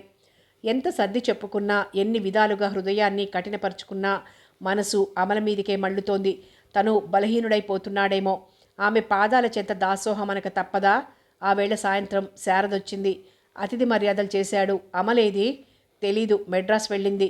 అవునా? ఎప్పుడు? 8 రోజులైంది. అరే, 10 రోజుల క్రితం మా ఇంటికి వచ్చిందే. చెప్పనే లేదు. సడన్గా వెళ్ళాలనుకుంది. శారద నిరంజన్ని పరీక్షగా చూసింది. ఏమో, ఆ రోజు చాలా హుషారుగా వచ్చింది. పెళ్లి కూతుర్లా ఉన్నావు అన్నాను. నవ్వింది. సడన్గా సీరియస్గా అయిపోయింది. షారు, నాకెన్ని చీరలున్నాయో నీకు తెలుసుగా. ఎప్పుడూ కట్టుకోవటానికి ఛాన్స్ ఉండదు. ఖరీదైనవి గాడిగా ఉన్నాయి. ఇవాళ పిచ్చి కోరిక పుట్టింది. వెన్నెల రాత్రిలా సింగారించుకోవాలని, తన కోసమైనా ఆ చీరల్ని కట్టి తనకు కనబడాలని అలంకరించుకున్నాను. ఎంతోసేపు టైం స్పెండ్ చేసి ముడి చుట్టుకున్నాను. తన ఎదురు తప్ప ఇంకెవ్వరి దగ్గర కూడా ఇంత అందంగా కనబడటానికి వీల్లేదు కదా. కానీ తన వెంట వాళ్ళ బాస్ వచ్చాడు. తప్పించుకొని వచ్చేశాను అంది. ఏదేదో మాట్లాడుకున్నాం, చెప్పకుండా వెళ్ళిపోయింది. వస్తా మరి. ఏమైనా కావాలా? భోజనం? నిరంజన్ పరధ్యానంగా ఉన్నాడు. ఆమె లేవటం చూసి ఆ అన్నాడు. ఏమైనా కావాలా? పంపమంటారా? వద్దు, వెళ్ళొస్తాను. ఒరేయ్ రాముడు, అమ్మగారి ఇంటి దగ్గర విడిచరా అన్నాడు. వారిద్దరూ వెళ్ళిపోయిన తర్వాత చాలాసేపు పచార్లు చేశాడు. హృదయంలోని అలజడి అధికమవుతోంది. శారద మాటలు అతన్ని ఊపేశాయి. అతడి పునాదులు కదిలిపోయాయి. భృగుటీకరించి తీవ్ర ఆలోచనలో మునిగిపోయాడు. వెంటనే కారు తీసుకుని బయలుదేరాడు. తన సెక్రటరీ ఇంటి కోసం తిరిగి గుర్తించలేకొచ్చేశాడు. రాత్రి 10 గంటలైంది. భోజనం సహించలేదు. రాముణ్ణి పిలిచాడు. రాముడు, అయ్యా, ఆ రోజు మా ఆఫీసర్ని పిలుచుకొచ్చావే, ఆ అయ్యగారిని తెస్తున్నానని ఫోన్ చేశాను. నీకు తెలుసా? తెలీదయ్యా. అమ్మగారు ఆసుపత్రికి డాక్టర్ అమ్మగారికి ఫోన్ చేశారు. తర్వాత గదిలోకి వెళ్ళిపోయారు. నేను ఇక్కడే ఉన్నాను. చందమామ చదువుతున్నాను. ఫోన్ రాలేదు. నీకు తెలుసా? తెలుసయ్యా. సాయంత్రం అమ్మగారు వచ్చి దొండకాయ వేపుడు చేయి, ఆమ్లెట్ వేసుకుందాం, సాంబార్ ఉంది, రాత్రికి సినిమాకి వెళ్ళని డబ్బులిచ్చినారు. ఆ రాత్రి నిరంజన్కి నిద్ర కరువైంది. తెల్లవారింది. రోజు కన్నా ముందరే వెళ్ళిపోయాడు. అప్పుడప్పుడే ఒక్కొక్కరు వస్తున్నారు. సరిగ్గా 10 గంటలకి సెక్రటరీ వచ్చాడు. ఆ వేళ బాస్ వచ్చిన రోజు ఇంటికి ఫోన్ చేసి చెప్పమన్నాను. మర్చిపోయారా? Please tell me the truth. Niranjan కంఠంలో కఠినత్వం, కోపం లేదు, దీనత్వం ధ్వనించింది. అతడు ఆలోచించాడు. Sir, I'm sorry. ఫోన్ చేశాను కానీ ఎంగేజ్డ్. రెండోసారి ఫోన్ చేశాను, ఎంగేజ్డ్. మళ్ళీ చేద్దామని. ఆ రోజు చాలా బిజీగా ఉన్నాం కదా, మర్చిపోయాను. ఏం సార్? నిరంజన్ వినటం లేదు. టేబుల్ మీద మోచేయి పెట్టి మోచేతి మీద తల పెట్టుకున్నాడు. అతడు క్రోధంతో రెచ్చిపోక మౌనంగా తలుంచుకుంటే భయంగా వెళ్ళిపోయాడు. ఎంతోసేపటికి నిరంజన్ లేచాడు. ముఖం జేవురించి ఉంది. కళ్ళు ఎర్రగా ఉన్నాయి. టై తొలగిపోయింది. ఎన్నాళ్లుగానో లంకణాలు చేస్తున్న వ్యక్తిలా నీరసంగా కనబడ్డాడు. మైకం కమ్మిన వ్యక్తిలా లేచి నుంచున్నాడు. కరుణాకర్ గారిని రమ్మను, అన్నీ చూసుకోమను, 2 రోజులు సెలవు మీద వెళ్ళాలి. సెక్రటరీ పరుగుల మీద వెళ్ళి అతన్ని పిలుచుకొచ్చాడు. చెప్పవలసిందంతా చెప్పి బయటకొచ్చాడు. డ్రైవ్ చేసుకుని వెళ్లే స్థితిలో లేడు. కరుణాకర్ తన కారు తెచ్చి డోర్ తీసి పట్టుకున్నాడు. మీ కార్ని ఇంటి దగ్గర పెట్టిస్తాను, కీస్ ఇవ్వండి. నిరంజన్ యాంత్రికంగా కీస్ అతడికి అందించి కారులో కూర్చున్నాడు. కరుణాకర్ ఇంటికి తీసుకెళ్లాడు. థ్యాంక్స్ చెప్పి అతన్ని పంపించేశాడు. రాముడికి చెప్పి అమల రాసిన ఉత్తరాన్ని 4 గుడ్డల్ని సూట్ కేసులో కుక్కి స్టేషన్కి వెళ్ళిపోయాడు. రైళ్లు ఏవీ లేవు. ప్లేన్ ఉందిగా. వెంటనే ఏరోడ్రోమ్కి వెళ్ళిపోయాడు. 2 గంటలు వెయిట్ చేశాక ప్లేన్లో ఎక్కి కూర్చున్నాడు. అమల ఉత్తరం తీసి చదివాడు. ఈ కోణంలో చదువుతుంటే గుండె జల్లుమన్నది. భయంతో నిలువెల్లా కంపించిపోయాడు. ఏం చేస్తుందో, ఏమేం ప్లాన్లు వేసిందో, ఏమిటో మర్మంగా రాసింది. అదేమిటో ఎన్నో అనుమానాలు. విమానం రొదలో అతడి వేదన కలిసిపోయింది. క్లినిక్లో కూర్చున్న అమలను, జయమ్మను చూసి డాక్టర్ జోషి ఆప్యాయంగా పలకరించింది. ఈసారి పేషెంట్ అమల. ఏమిటి సంగతి, అదోలో ఉన్నావు అంది అమల పల్స్ చూస్తూ. చేయి విదిలించి లేచింది. అంటే నాకేం జ్వరం లేదు, మీతో ప్రైవేట్గా మాట్లాడాలి, పదండి అంటూ తనే దారి తీసింది. ఆమె జయమ్మ కేసు చూసి ఏమిటి అన్నట్లు చూసింది. జయమ్మ మెల్లగా నుదురు కొట్టుకుంది. కూర్చున్న తర్వాత వెంటనే అంది, నేను ప్రెగ్నెంట్తో ఉన్నానో లేదో చెప్పాలి. ఓ, ఎప్పుడు డ్యూ డేట్? ఆమె ముఖం వెలిగిపోయింది. 4 రోజుల క్రితం. గుడ్, చెప్తాను. ఎంతసేపు పడుతుంది? 1 అరగంట. ఇక్కడే వెయిట్ చేస్తాను. ఓకే అని ఆయాను పిలిచింది. అమల యూరిన్ తెచ్చి అందించింది ఆయా.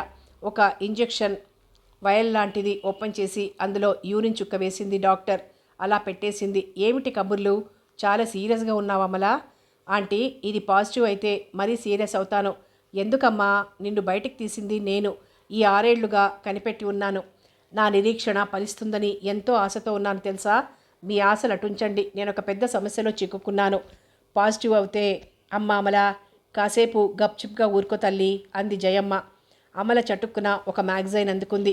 దాని నిండా పసిపాప పటాలే. గిరాటేసి వెనక్కి వారి కూర్చొని కళ్ళు మూసుకుంది. ఏమిటి అని సైగ చేసింది డాక్టర్. అబార్షన్ కావాలట.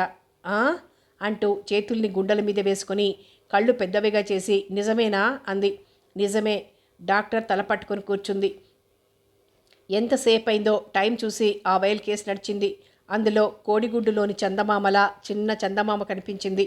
అద్దంలో ప్రతిఫలిస్తున్న ఆ ఆకారాన్ని చూసి ఆనందం పట్టలేక Amala, positive, I'm so happy, congratulations అంటూ అమలని అమాంతంగా కౌగిలించుకుంది. అమల, జయమ్మ ఆ ఆకారాన్ని చూశారు. ప్రెగ్నెంట్ కాకపోతే ఆ మందు అలాగే కలగా పులగంగా మురికిగా ఉండిపోతుంది. ప్రెగ్నెంట్ అయితే అలా రంగు మాదిరిగా చక్కని ఆకారం ఏర్పడుతుంది. అది 100% గ్యారంటీ. అమల దానివైపు కొన్ని క్షణాలు చూసింది. ఆ తరువాత ఆమె వైపు తిరిగింది. ఇది తీసేయాలంటీ ఎంత గంభీరంగా అనాలనుకున్నా కంఠం కంపించింది. ఎందుకు? నీకేమైనా మతి భ్రమించిందా? ఏమైనా కానివ్వండి, నన్ను కని మా అమ్మ పడుతున్న వేదనని చూడండి. ఆ ముఖంలో ఆనందం అనేది లేసమాత్రంగానైనా లేదు. నేను ఓ ఆడపిల్లను కని దాని బాధ చూడలేను. అమలా, ఇద్దరు బాధగా అన్నారు. అవునా ఆంటీ, కొన్ని రోజులు తీవ్రంగా ఆలోచించి ఈ నిర్ధారణకు వచ్చాను. ఏ స్త్రీ కూడా ఇటువంటి కోరిక కోరదు. అలాంటిది నేను కోరుతున్నానంటే నా హృదయంలోని ఆవేదన ఎటువంటిదో మీకు తెలుసు. అవునమ్మా, కానీ కొంత టైం ఇవ్వు, అన్నీ సర్దుకుపోతాయి. ఆరేళ్లు టైం ఇచ్చాను, మరి 8 నెలలు ఇవ్వు. వద్దు, నా మాట కాదనకండి. డాక్టర్ అటు ఇటు చూసింది. ఏ వంక పెట్టాలో ఆమెకు తెలియటం లేదు. గబాల్న ఏదో స్ఫురించటంతో అంది, కానీ నీ భర్త అనుమతి కావాలే. నిజంగానా? అవును. అయితే నేను నాటు వైద్యుల దగ్గరికెళ్ళి అమలా అంటూ వారించిందామె. వద్దు, అలాంటివేమీ చెయ్యకు. దగ్గరగా వెళ్ళి అమల 2 చేతులు పట్టుకుంది. ఇంకొక్క నెల ఆగు, అప్పుడు సులభం, నేనే చేస్తాను. కానీ నీకు నాపై ఎంత గౌరవం, ఎంత ప్రేమాభిమానాలు ఉన్నాయి? ఇంత అంటూ ఆమె చుట్టూ చేయి వేసి బుగ్గ మీద ముద్దు పెట్టుకుంది. అయితే నాదో కోరిక, చెప్పండి, వీలైతే తీరుస్తాను. నాటు వాళ్ళ దగ్గరికి వెళ్ళనని, అవి ఇవి మింగనని నాకు ప్రామిస్ చెయ్యాలి. అమల డాక్టర్ ముఖంలోకి చూసింది. ఆమె కళ్ళు ఆర్ద్రాలయ్యాయి. అమల వైపు ప్రేమతో చూస్తోంది. సరే, కానీ నెలపోయాక మీరే చేస్తారుగా? అంది పొడిపొడిగా. అలా పొడిపొడిగా అంటారా? అయితే సంతోషంతో ఉక్కిరి బిక్కిరై అనమంటావా? అంది కోపంగా. అమల చిన్నగా నవ్వింది. వస్తా మరి, మా ఆంటీ చాలా మంచిది. నెలపోయాకొస్తాను, రామ్మా, ఎవరొద్దన్నారు అంది డాక్టర్. అప్పటికి గండం గడిచిందని ఆనందించారా ఇరువురు. అమల మెల్లగా బయటికి నడిచింది. జాగ్రత్త, చాలా మానసిక ఆవేదనలో ఉంది. అవునంటూ వస్తున్న కన్నీళ్లను ఆపుకుంటూ కూతుర్ని అనుసరించింది జయమ్మ. 3వ రోజు పోస్ట్ చూసింది. ఉత్తరం రాలేదు. ఎందుకు రాస్తారు అనుకుంది. ఆ వేళ ఆందోళనతో గడిపింది. 4వ రోజు తల్లికి చెప్పి బయలుదేరింది. వివరాలు చెప్పలేదు. 2 గంటల్లో వస్తానని బయలుదేరింది. టాక్సీ ఒక పెద్ద భవనం ముందాగింది. అది అధునాతనంగా కట్టబడిన భవనం. కాంపౌండ్ నిండా కార్లు పార్క్ చేసున్నాయి. అమల వెళ్ళి వెయిటింగ్ రూమ్లో కూర్చుంది. అది ప్లాస్టిక్ సర్జరీ చేసే హాస్పిటల్. ఆ వెయిటింగ్ రూమ్లో ఎందరో స్త్రీ పురుషులున్నారు. ఎంతో మేకప్తో వచ్చిన వారున్నారు. ఏదో కొంత అందం ఉన్నవారే. ఏం సరిపెట్టుకోవటానికి వచ్చారో. ఒక స్త్రీ బుగ్గ మీద నయా పైసా అంత కాలిన మచ్చ. పాపం, తెల్లగా అసహ్యంగా ఉంది. ఒక ఆమె చెవి కాస్త పెద్దగా ఉంది. ఒక ఆమె ముక్కు కొస విరిగినట్లుంది. ఒకతని ముక్కు బాగా కోసుకుపోయినట్లుంది. ఒకతనికి కుడి కనుబొమ్మ లేదు. నర్సు వచ్చి ఒక్కొక్కరిని లోపలికి తీసుకువెళ్తోంది. కన్సల్టేషన్కి చాలానే టైం పడుతోంది. అమల టైం చూసింది. వచ్చి గంట దాటింది. Mrs Niranjan please. లేచి నించుంది. అందరి కళ్ళు ఆమె మీద కేంద్రీకరింపబడి ఉన్నాయి. ఆమెలో ఏం లోపముంది? ఎవరికి వారు ఏదో ఊహిస్తున్నారు. ఒక ఆమె మెల్లగా అంది పక్కావిడితో. చీర కిందికి కట్టుకోవాలని కాబోలు. నేవల్ దగ్గర సర్జరీ కాబోలు. అవును, ఇందాక వెళ్ళిందే ఆమె బెల్లీ డాన్సర్. అదే ఆపరేషన్ కావాలట నాతో అన్నది. మెల్లగా గొణిగింది. అమల లోపలికి వెళ్ళింది. డాక్టర్ తలంచుకుని ఏదో రాస్తూ ప్లీజ్ టేక్ యువర్ సీట్ అన్నాడు. అమల కూర్చుని గమనించింది. అతను ఫారినర్. ఏ దేశస్థుడో. 6 అడుగుల పైచులికే ఉండొచ్చు. చిన్న గెడ్డం. చాలా నీటుగా కత్తిరించుకున్నాడు గడ్డాన్ని. అలాంటి గడ్డం నిరంజన్కి నప్పుతుందేమో. ఆ వేళ్ళు ఎంత సుకుమారంగా ఉన్నాయి. ఓకే అని అతను తలెత్తి కొన్ని క్షణాలు అమలకేసి చూస్తూ ఉండిపోయాడు. అతని కళ్ళల్లో సంభ్రమాశ్చర్యాలు. ముఖం ప్రశాంతంగా ఉంది. What can I do for you అంటూ ఆత్రంగా ముందు కొంగాడు. అమల క్షణం తటపటాయించింది. కళ్ళు వాల్చేసి పర్సు బటన్తో ఆడింది. ఆ తర్వాత స్థిర నిశ్చయానికి వచ్చినట్లు తలెత్తి తిన్నగా కూర్చుంది. ఎస్ అన్నాడు టైం ఇస్తూ. వీళ్ల కోరికలు చిత్రంగా ఉంటాయి. ఎంతో చాకచక్యంతో అసలు విషయాన్ని రాబట్టాలి. అమల సూటిగా అతడి కళ్ళల్లోకి చూసింది. నా ముఖంలో ఏదైనా వంక పెట్టండి. వాట్ అంటూ అతడు 2 చేతుల్ని బల్ల మీద ఆంచి ఆశ్చర్యంతో ముందుకు వంగి ఆమెను పరీక్షగా చూశాడు. Are you out of your senses? మెల్లగా జాలిగా అడిగాడు. నో అంది దృఢంగా. Then what? అవును, ఏదైనా చిన్న లోపం, ముక్కు మీదనో చెంప మీదనో ఏదో ఒకటి. నేను సాధారణంగా కనబడాలి. ఎందుకు? అవసరమా? అవును. ఓ మీ మీ కథంతా అనవసరం కాదా? మీ ఫీజు ఇస్తాను, నాకు అపాయింట్మెంట్ ఇవ్వండి, నేను ఆలోచించాలి. ఎందుకు? ఆతృతగా ప్రశ్నించింది. ఎన్నో సంవత్సరాలుగా ఈ విద్యను నేర్చుకున్నాను. లోపాన్ని సరిదిద్దటం, లేనిదాన్ని సృష్టించడంలో చాకచక్యాన్ని సంపాదించుకున్నాను. మిగతా నలుగురిని అలాగే గబగబా పంపి అమల దగ్గరికి వచ్చాడు. అమల ఆందోళనతో అంది. ఏం సెటిల్ చేసుకున్నారు? టైం లేదు, అందరినీ పంపి వచ్చాను. ఒక్క విషయం మీకు విపులీకరించాలి. కొందరెన్నో ఆశలు పెట్టుకొని వస్తారు. చక్కగా ముక్కును తీర్చిదిద్దమంటారనుకోండి. అది వీలవ్వకపోతే మానసిక ఆవేదనకు గురవుతారు. కనుక వాళ్ళకి అడ్వైజ్ ఇవ్వటానికి నా దగ్గర ఒక మంచి సైకియాట్రిస్ట్ ఉన్నాడు. ఒకసారి మీరు అతని ప్రశ్నలకి జవాబులు ఇవ్వాలి. అతడు ఎస్ అంటే చేస్తాను. అతడు ఏం అడుగుతాడో మీరేం చెప్తారో అది మీ ఇద్దరి మధ్య ఉండే రహస్యం. ఇది ఎవ్వరికీ తెలియనివ్వడాయన. మీకు అభ్యంతరం ఉండదనుకుంటాను. అమల చెంపకు చెయ్యాంచి ఆలోచించింది. ఇక వెనక్కి వెళ్ళటం అంటూ ఉండదు. తను నిశ్చయించుకుంది. ముందుకు పోవాలే కానీ వెనక్కి పోకూడదు. ఆయన డాక్టర్ ఆమె కేసి వేడుకోలుగా చూస్తున్నాడు. అలాగే ఎప్పుడు అంది. ఆయన ఎంతో రిలీఫ్గా కనుక్కుంటానని ఫోన్ తీశాడు. ఫ్రెంచ్లో ఏదో గబగబా మాట్లాడి ఫోన్ పెట్టేసి వచ్చి కూర్చున్నాడు. ఈరోజు బిజీగా ఉన్నారు. రేపు పొద్దుట 9 గంటలకు రండి. రాగానే సరాసరి రూమ్ 10కి వెళ్ళండి. ఈ కార్డు ఇస్తే ఆయన దగ్గరికి తీసుకెళ్తారు. అమల కార్డు అందుకుని లేచింది. డాక్టర్ ఆమె చేతిని తన 2 చేతుల్లో పట్టుకున్నాడు. ఆమె కళ్ళల్లోకి ప్రార్థనాపూర్వకంగా చూస్తూ మెల్లగా ఆవేశంతో అన్నాడు. మీరు బాగా ఆలోచించండి. ఈ ఆపరేషన్ చేసి మానసిక వేదనకు గురి అయి దుర్బలుడనైపోతాను. మీ ముఖం నన్ను హంట్ చేస్తుంది. ఫ్రెంచ్ స్టైల్లో ఆమె మునివేళ్లను ముద్దు పెట్టుకుని వదిలేశాడు. అమల జాలిగా నవ్వి వెళ్ళిపోయింది. ఆ రాత్రి తల్లికి ఏమీ చెప్పలేదు. ఏదో అవుతుందని భయపడుతున్న తల్లిదండ్రులు ఆమె మౌనాన్ని సహించలేక నిస్సహాయులైపోయి తమ హృదయాలు శిలలు కానందుకు బాధపడుతూ గడిపారు. అమల మరుసటి రోజు కారులో వెళ్ళింది. డ్రైవర్ని 12 గంటలకి రమ్మంది. ఇంటికి రాగానే జయమ్మ ఎదురు చూస్తోంది. అమ్మాయిని ఎక్కడికి తీసుకెళ్ళావు? ప్లాస్టిక్ సర్జరీ చేసే క్లినిక్కి తీసుకెళ్ళానమ్మా. ఎందుకు? నాకేం తెలుసమ్మా, ఏమీ చెప్పలేదు. 12 గంటలకు రమ్మన్నారు. ఎందుకు? ఆమెకు అంతు పట్టలేదు. ఎన్నో ఆలోచించుకుంది. చివరికి భర్తకు ఫోన్ చేసింది. ఆయన కూడా ఊహించలేకపోయారు. రాత్రికి లేక మధ్యాహ్నం నిలదీసి అడగాలి. ఈ బాధ మనం భరించలేం. ఆమె ఆందోళిత హృదయంతో మాటిమాటికి కన్నీళ్లు తుడుచుకుంటూ ఇల్లంతా తిరుగుతోంది. నర్సు సైకియాట్రిస్ట్ దగ్గరకు తీసుకెళ్ళింది. గది చాలా సింపుల్గా అమర్చి ఉంది. ఒక కిటికీ దగ్గర ఒత్తుగా ఉన్న స్పానిష్ సోఫా ఉంది. పక్కగా సింగిల్గా ఉన్న సోఫా ఉంది.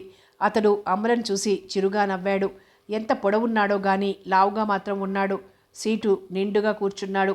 నెరిసిన తల పలుచుగా ఉంది. బట్టతలకు దారితీస్తోంది. చేత్తో కూర్చోమన్నట్లు సైగ చూపించాడు. అమల కూర్చుంది. మెత్తగా ఎంతో హాయిగా ఉంది. డాక్టర్ తనని పరీక్షగా చూడటం లేదు. ఏదో పుస్తకం తిరిగేస్తున్నాడు. వెదర్ చాలా బాగుంది ఈవేళ అన్నాడు. అవును, మీరంతా వెదర్ని గురించి చాలా మాట్లాడతారు. ఓ నిజమే. మా చలి, మా ఫాగ్, మా స్నో, మా స్మాగ్ మీకుంటే సూర్యుడు కొన్ని రోజులు కనబడకపోతే మీరు కూడా మా అలాగే వాతావరణాన్ని గురించి మాట్లాడతారు. అవునట, నా భర్త కూడా చెప్తారు. ఓ, ఆయన యూరప్ వెళ్ళారా? అవును, స్టేట్స్లో చదివారు. యూరప్ టూర్ చేశారు. ప్యారిస్లో 4 రోజులున్నారు. చాలా సంతోషం. మీరెందుకు వెళ్ళలేదు? ప్యారిస్ మీ పాదాల చెంత మోకరిల్లేదే అన్నాడు మందహాసంతో. Thank you. అదంతా పెళ్ళవకముందు. ఎన్ని సంవత్సరాలైంది పెళ్ళై? 6 సంవత్సరాలు. మళ్ళీ ఓ మారిద్దరూ జంటగా వెళ్ళి రావచ్చుగా. ఇంకా యంగ్గా ఉన్నారు. లోకమంతా మీ ముందరే ఉంది సుమా. ఇప్పుడే అనుభవించాలి. అవును, కానీ నన్ను బయటికి తీసుకెళ్లడం తనకిష్టం లేదు. ఓ అన్నాడు. అందరూ నన్ను చూడటం తనకిష్టం లేదు. అమల సోఫాలో చేరబడి ఈజీగా స్వేచ్ఛగా ఫీల్ అవుతోంది. అతను మాట్లాడలేదు. అమల పునః ప్రారంభించింది. ఎవరొచ్చినా ఎక్కడికెళ్ళినా ఆయనకి భయం, నాకు భయం. కొన్నిసార్లు ఏ సంఘటన జరగదు, కానీ కొన్నిసార్లు చిన్న కారణం చాలు నేను పోట్లాడను. కొన్నిసార్లు భరించలేక అమ్మ దగ్గరికి వచ్చి ఉంటాను. నన్ను తీసుకెళ్ళటానికి 3 రోజుల్లో వచ్చేస్తారు. నేను లేనిదే ఉండలేరు. తనే నా ప్రాణం. అతని కోసం ఏదైనా చేయటానికి సిద్ధంగా ఉన్నాను. నా వల్ల అతడికి ఈ వర్రీ ఉండకూడదు. ఎంతకాలం వారికి మనోవేదన? అతన్ని బాగు చెయ్యాలని ప్రయత్నించారా? ఓ చాలాసార్లు. ఒకసారి 4 జంటల్ని భోజనానికి పిలిచాను. ఒక ఆవిడ పాపం చాలా ఫ్రీగా కలుపుగోలుతనంగా ఉంటారు. ఆమె మా వారి పక్కలో కూర్చుని కబుర్లు చెప్పింది. ఇద్దరు టేబుల్ టెన్నిస్ ఆడారు. ఆమె బాగా పాడతారు. ఎన్నో పాటలు అడిగి పాడించుకున్నారు. ఇదే మంచి ఛాన్స్ అని ఆ రాత్రి సాధించాను. నీకేమైనా పిచ్చా? ఆమెను ఆ దృష్టితో చూడలేదు. నువ్వుండగా ఇంకొకరిని కన్నెత్తి చూస్తానా అంటూ చివరికి నన్నే కోప్పడ్డారు. నా గురించి నీకు తెలిసింది ఇంతేనా అని అలా అనుమానించానని 4 రోజులు అలిగి సరిగ్గా అన్నం తినక ఎంతో ఫీల్ అయ్యారు. నాకు జాలేసింది. పోనీ మీ ఫ్రెండ్స్ అంటే లేడీ ఫ్రెండ్స్తో వెళ్తే ఏమి అనరా? అలా వెళ్ళను. భయం. ఎందుకు? అనుమానం. లేడీస్ వెంట జెంట్స్ కూడా ఉన్నారేమో అని బాధపడుతుంటారు. నేనెక్కడ హద్దు మీరుతానో అని భయం. ఇదంతా అయిపోయి మళ్ళీ కలిసినప్పుడు చాలా ప్రేమగా ఉంటారు. తన బలహీనతని క్షమించమని ప్రాధేయపడతారు. ఇంకేం 6 ఏళ్లుగా అలవాటైంది. ఇలాగే సాగిపోనిస్తే అతన్ని మీరు ప్రేమిస్తున్నారా?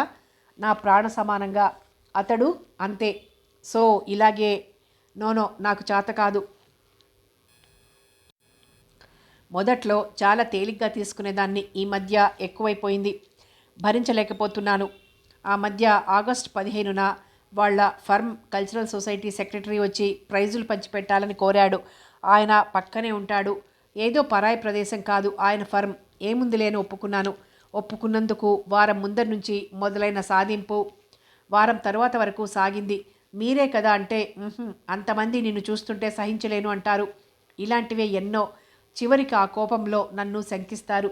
నా మాటల్ని విశ్వసించరు. చాలా దిగజారిపోయి బాధాకరంగా మాట్లాడతారు. దేనికైనా హద్దుంది. ఈసారి ఏదైనా మార్గం కనిపెట్టి కానీ వెళ్ళనని తీర్మానించుకున్నాను. అందుకే చిన్న బ్లెమిష్, ఓ చిన్న లోపం ఉంటే హాయిగా నేను నార్మల్గా తనతో తిరగొచ్చు కదా. అప్పుడు నేను ఎక్కడికి వెళ్ళినా నిశ్చింతగా ఉంటారు. నా వల్ల ఆయన బాధపడి వరి అవటం నాకు ఇష్టం లేదు. ఇలా ఎంతకాలం? ఈ భావన ఆయన సబ్కాన్షియస్లో ఉండిపోయింది. దట్స్ టూ బ్యాడ్, సానుభూతితో అన్నాడు. అవును, ఏం చేస్తే తను ఆవేదన పాలవుతారో అన్న భయం నా సబ్కాన్షియస్లో ఉండిపోయింది. ఇవి బహిర్గతం కాక మానవు కదా. అందం అందం అంటుంటారు. అది లేకపోతే మామూలుగా ఉంటే. అందుకే చిన్న మచ్చ లోపం కావాలి. కొన్ని నిమిషాలు నిశ్శబ్దంగా గడిచాయి. ఆయన ప్రశ్నిస్తారేమోనని వెయిట్ చేసింది. అతడేం మాట్లాడలేదు. మా అమ్మ నాన్నలకి నేనొక్కతినే. వారికి మనశ్శాంతి లేదు. అటు మా అత్త మామగార్లకు అంతే. నా అందం నాకు శత్రువైపోయింది. వారం రోజులు ఆలోచించాను. మనసులోని ఆవేదన, ఈ భారం నన్ను బాగా కృంగదీస్తోంది. అవిరామంగా ఆలోచించడం వల్ల నర్వస్, టెన్షన్. ఇదేదో త్వరగా అయితే మీకందరికీ ఎంతో కృతజ్ఞతగా ఉంటాను. మరి ఆయన రారు? రాలేదు. 8 రోజులైంది. రాలేదు, రాయలేదు. మరి 2 ప్రశ్నలు అడిగాడు. అమల చాలా ఫ్రీగా జవాబులు చెప్పింది. రేపు ఇదే టైంకి రావాలి. అప్పుడు మీరు కోరిన విధంగా జరుగుతుంది. అమల వెళ్ళిపోయిన 10 నిమిషాలకి డాక్టర్ అతడి గదిలోకి వచ్చాడు. మరో 2 ఇండియన్ డాక్టర్స్ కూడా వచ్చారు. భర్త మీద కసితో, అతడికి బాగా శాస్తి జరగాలన్న కక్షతో అలాంటి ఆపరేషన్ కోరుతోందా? డాక్టర్ ఆత్రంగా అడిగాడు. కాదు. అయితే మీరు ఒప్పుకుంటున్నారా? నోనో, ముందు అతన్ని పరీక్ష చేయాలనుంది. కానీ అది అసాధ్యం. ఒక పని చేయాలి మనం. ఆమె తల్లిదండ్రులకు భర్తకు తెలియజేయాలి. చాలా అప్సెట్ అయ్యింది. డాక్టర్ నర్స్ కోసం రింగ్ చేశాడు. ఆమె రాగానే అన్నాడు, మిసెస్ నిరంజన్ ఫైల్ తీసుకురా. వాళ్ళ తండ్రి పేరు, అడ్రస్ నోట్ చేసి ఆమె తండ్రికి ఫోన్ చేయి. 10 నిమిషాలకి డాక్టర్ అతనికి ఫోన్ చేశాడు. మిసెస్ నిరంజన్ మీ కూతురు కదా? అవును డాక్టర్. ఏమిటి? ఎందుకు వచ్చింది?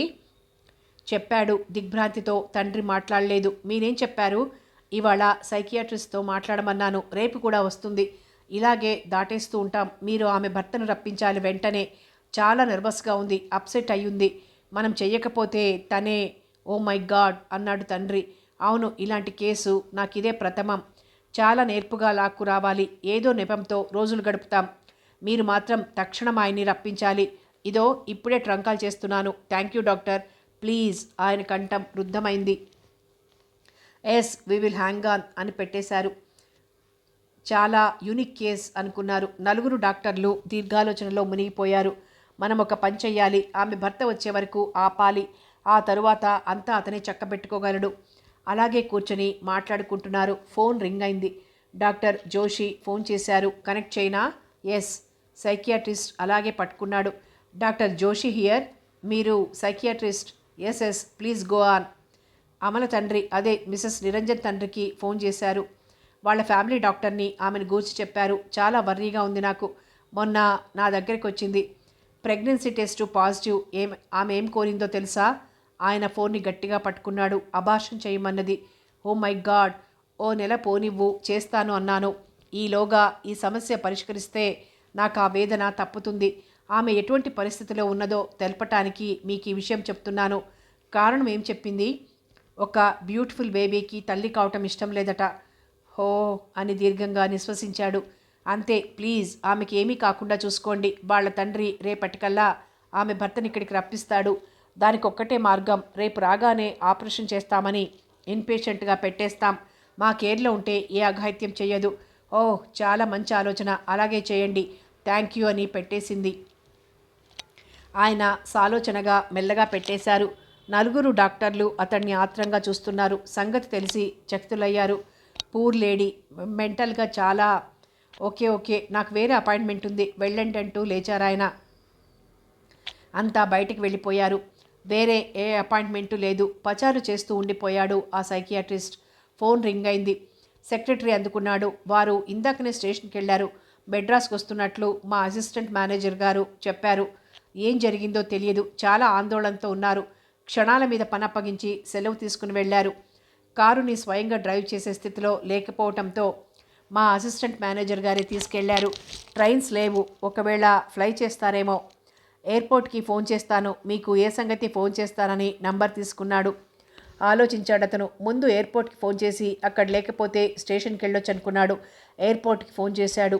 10 నిమిషాల్లో తేలిపోయింది అతడు విమానంలో వెళ్ళిపోయాడని. ఈ విషయాన్ని మెడ్రాస్కి తెలిపేసరికి సాయంత్రం 3 దాటింది. పర్వాలేదు, ఇక వచ్చేస్తాడు అన్న భావనతో అమల తల్లి తండ్రి ఎదురు చూస్తున్నారు. ఆ వేళ అమల అడ్మిట్ అయింది. ఏ భాగంలో మచ్చ వేయాలో కోత పెట్టాలో అమల డాక్టర్ ఓ గంటసేపు చర్చించుకున్నారు. చెక్కిల మీద బాగుంటుందని నిర్ణయించుకున్నారు. సైకియాట్రిస్ట్ అమల గదిలోకి వచ్చాడు. చేతిలో అరంగుళాల చక్కటి పాలరాతి విగ్రహం పట్టుకున్నాడు.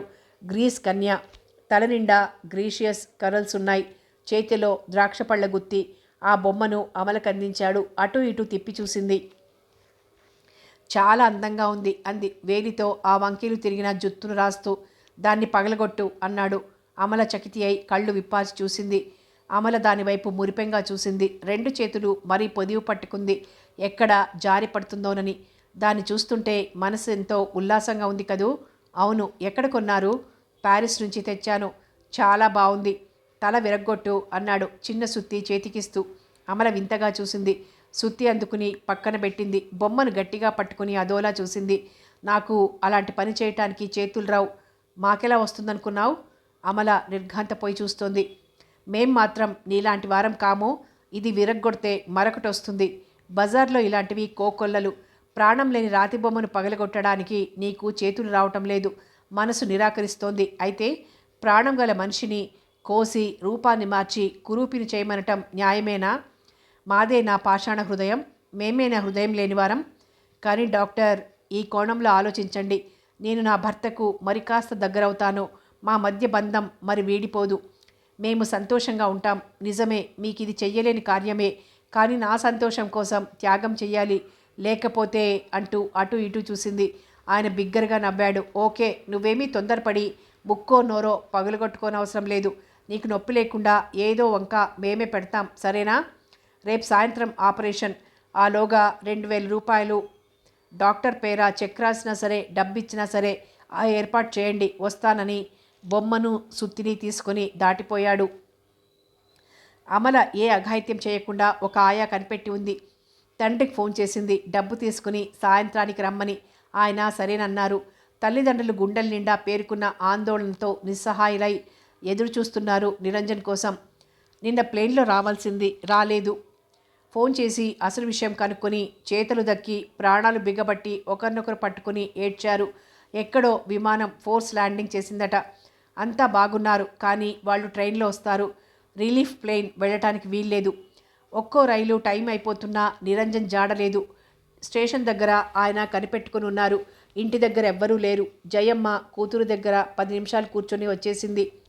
తనలోని భయాందోళనలు కనిపెట్టి గుచ్చిగుచ్చి అడుగుతుందేమో అమల అని భయం.